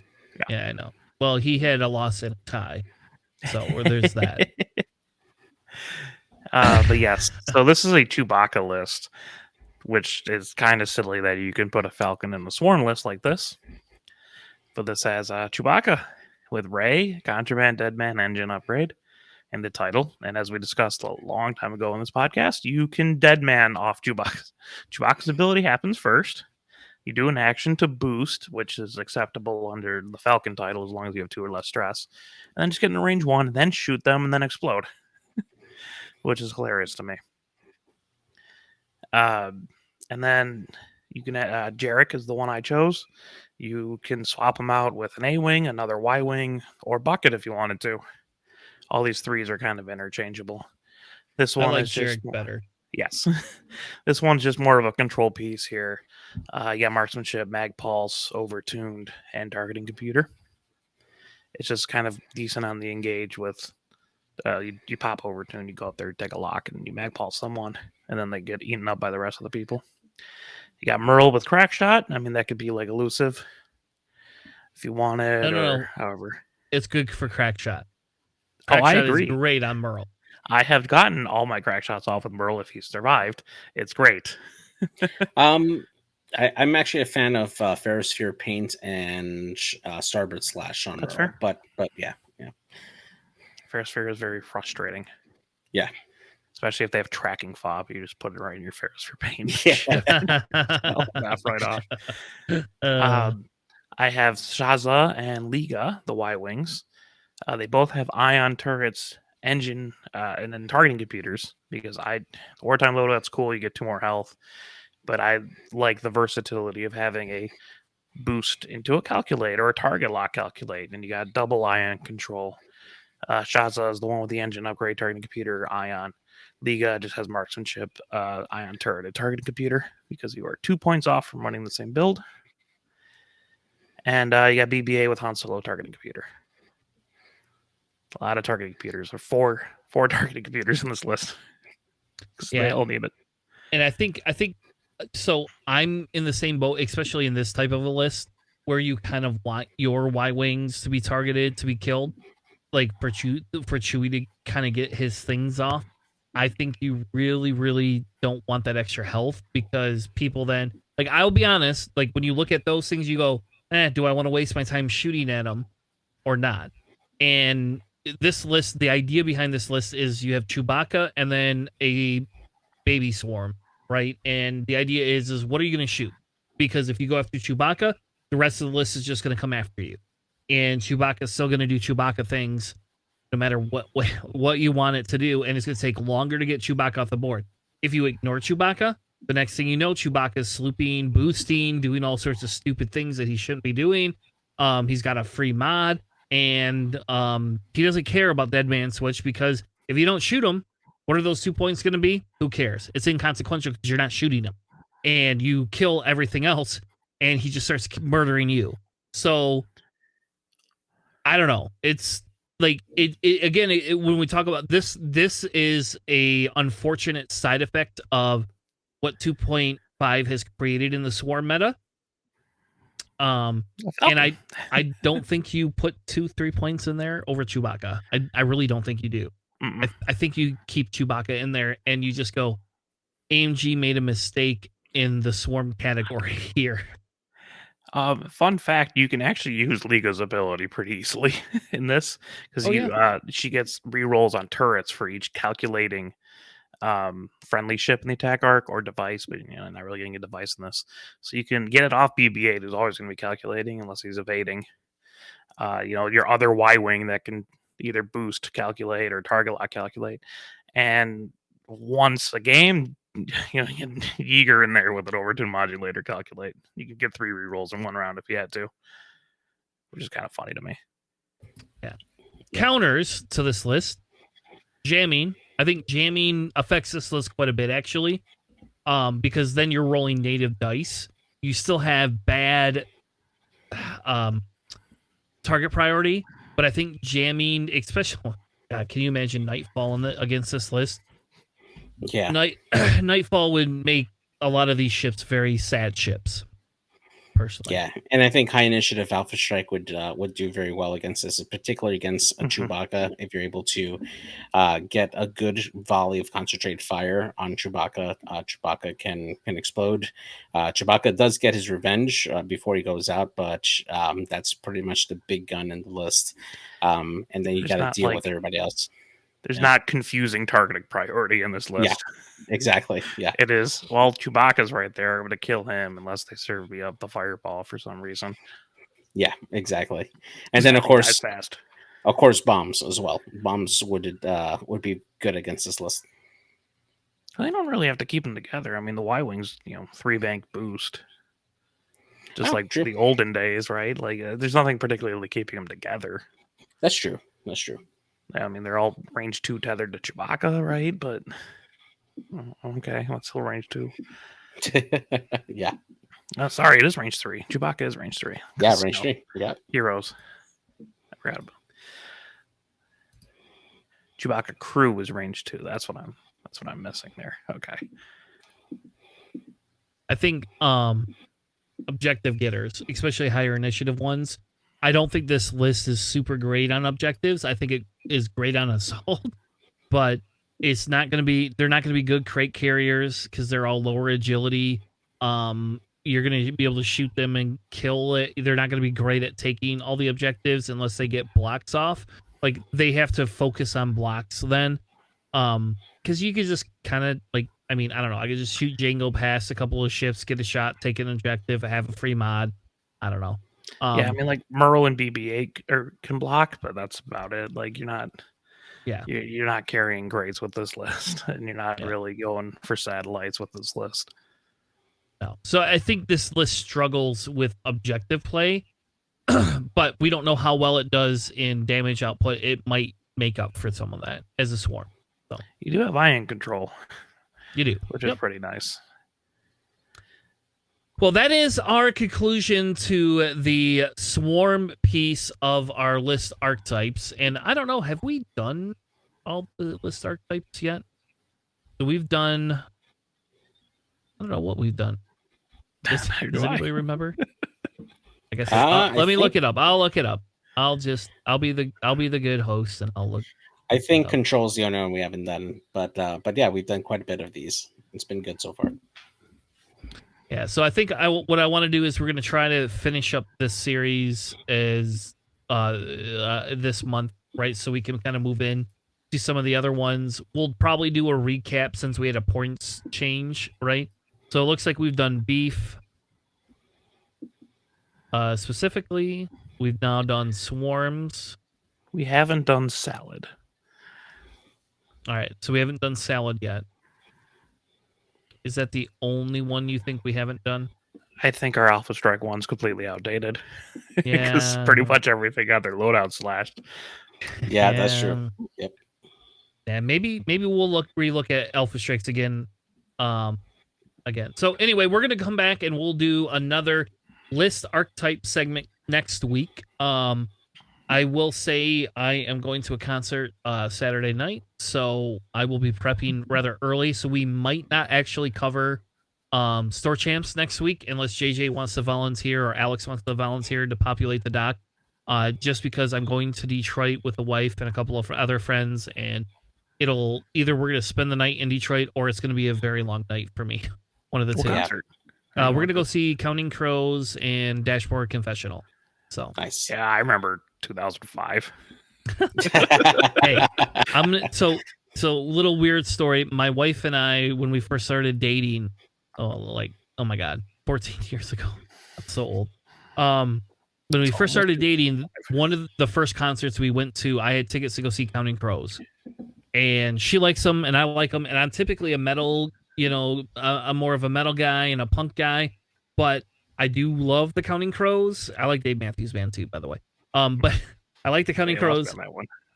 And so it's kind of, for us, it's kind of a nostalgia thing. And it's like, we've gone together to see Counting Crows, I don't know, probably like 8 times together in 14 years. So we've seen them at least every 2 years, or sometimes once a year, a couple times, twice a year when we got lucky. But it was just one of those things. We got the tickets before the diagnosis. So it was kind of like, hey, this is the anniversary type thing that we get to do together, because on our anniversary in July, I could possibly be on call that weekend because of Go Live. So this is kind of what we're doing instead of that. So fun. And I will sing Mr. Jones for you in all its glory. What venue is it at? Pine Knob or something? No, it's at Michigan Amphitheater. I have no idea where the hell that is. I don't even know what that is or where it is. I've never been there. So is it the? I'm sure it's probably the one in OU. Yeah, I don't know. Nice venue. I don't know. All I know is that it's not my.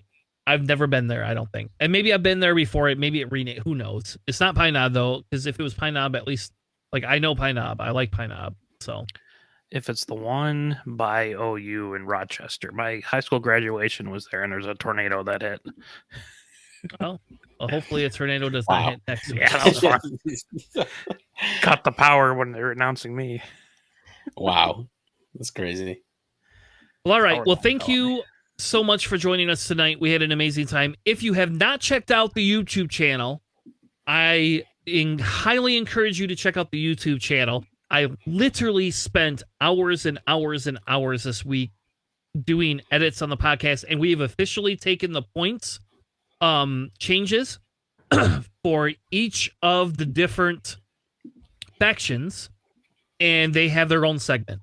I have all of them aligned. They all have a stupid intro from me that I did. They all look this. All the intros look the same, so whatever. But I did separate all of them so you could watch each of them individually. And what I'm really asking, and this is really what I'm asking, if you've already seen the episodes and you don't care about the points, that's fine.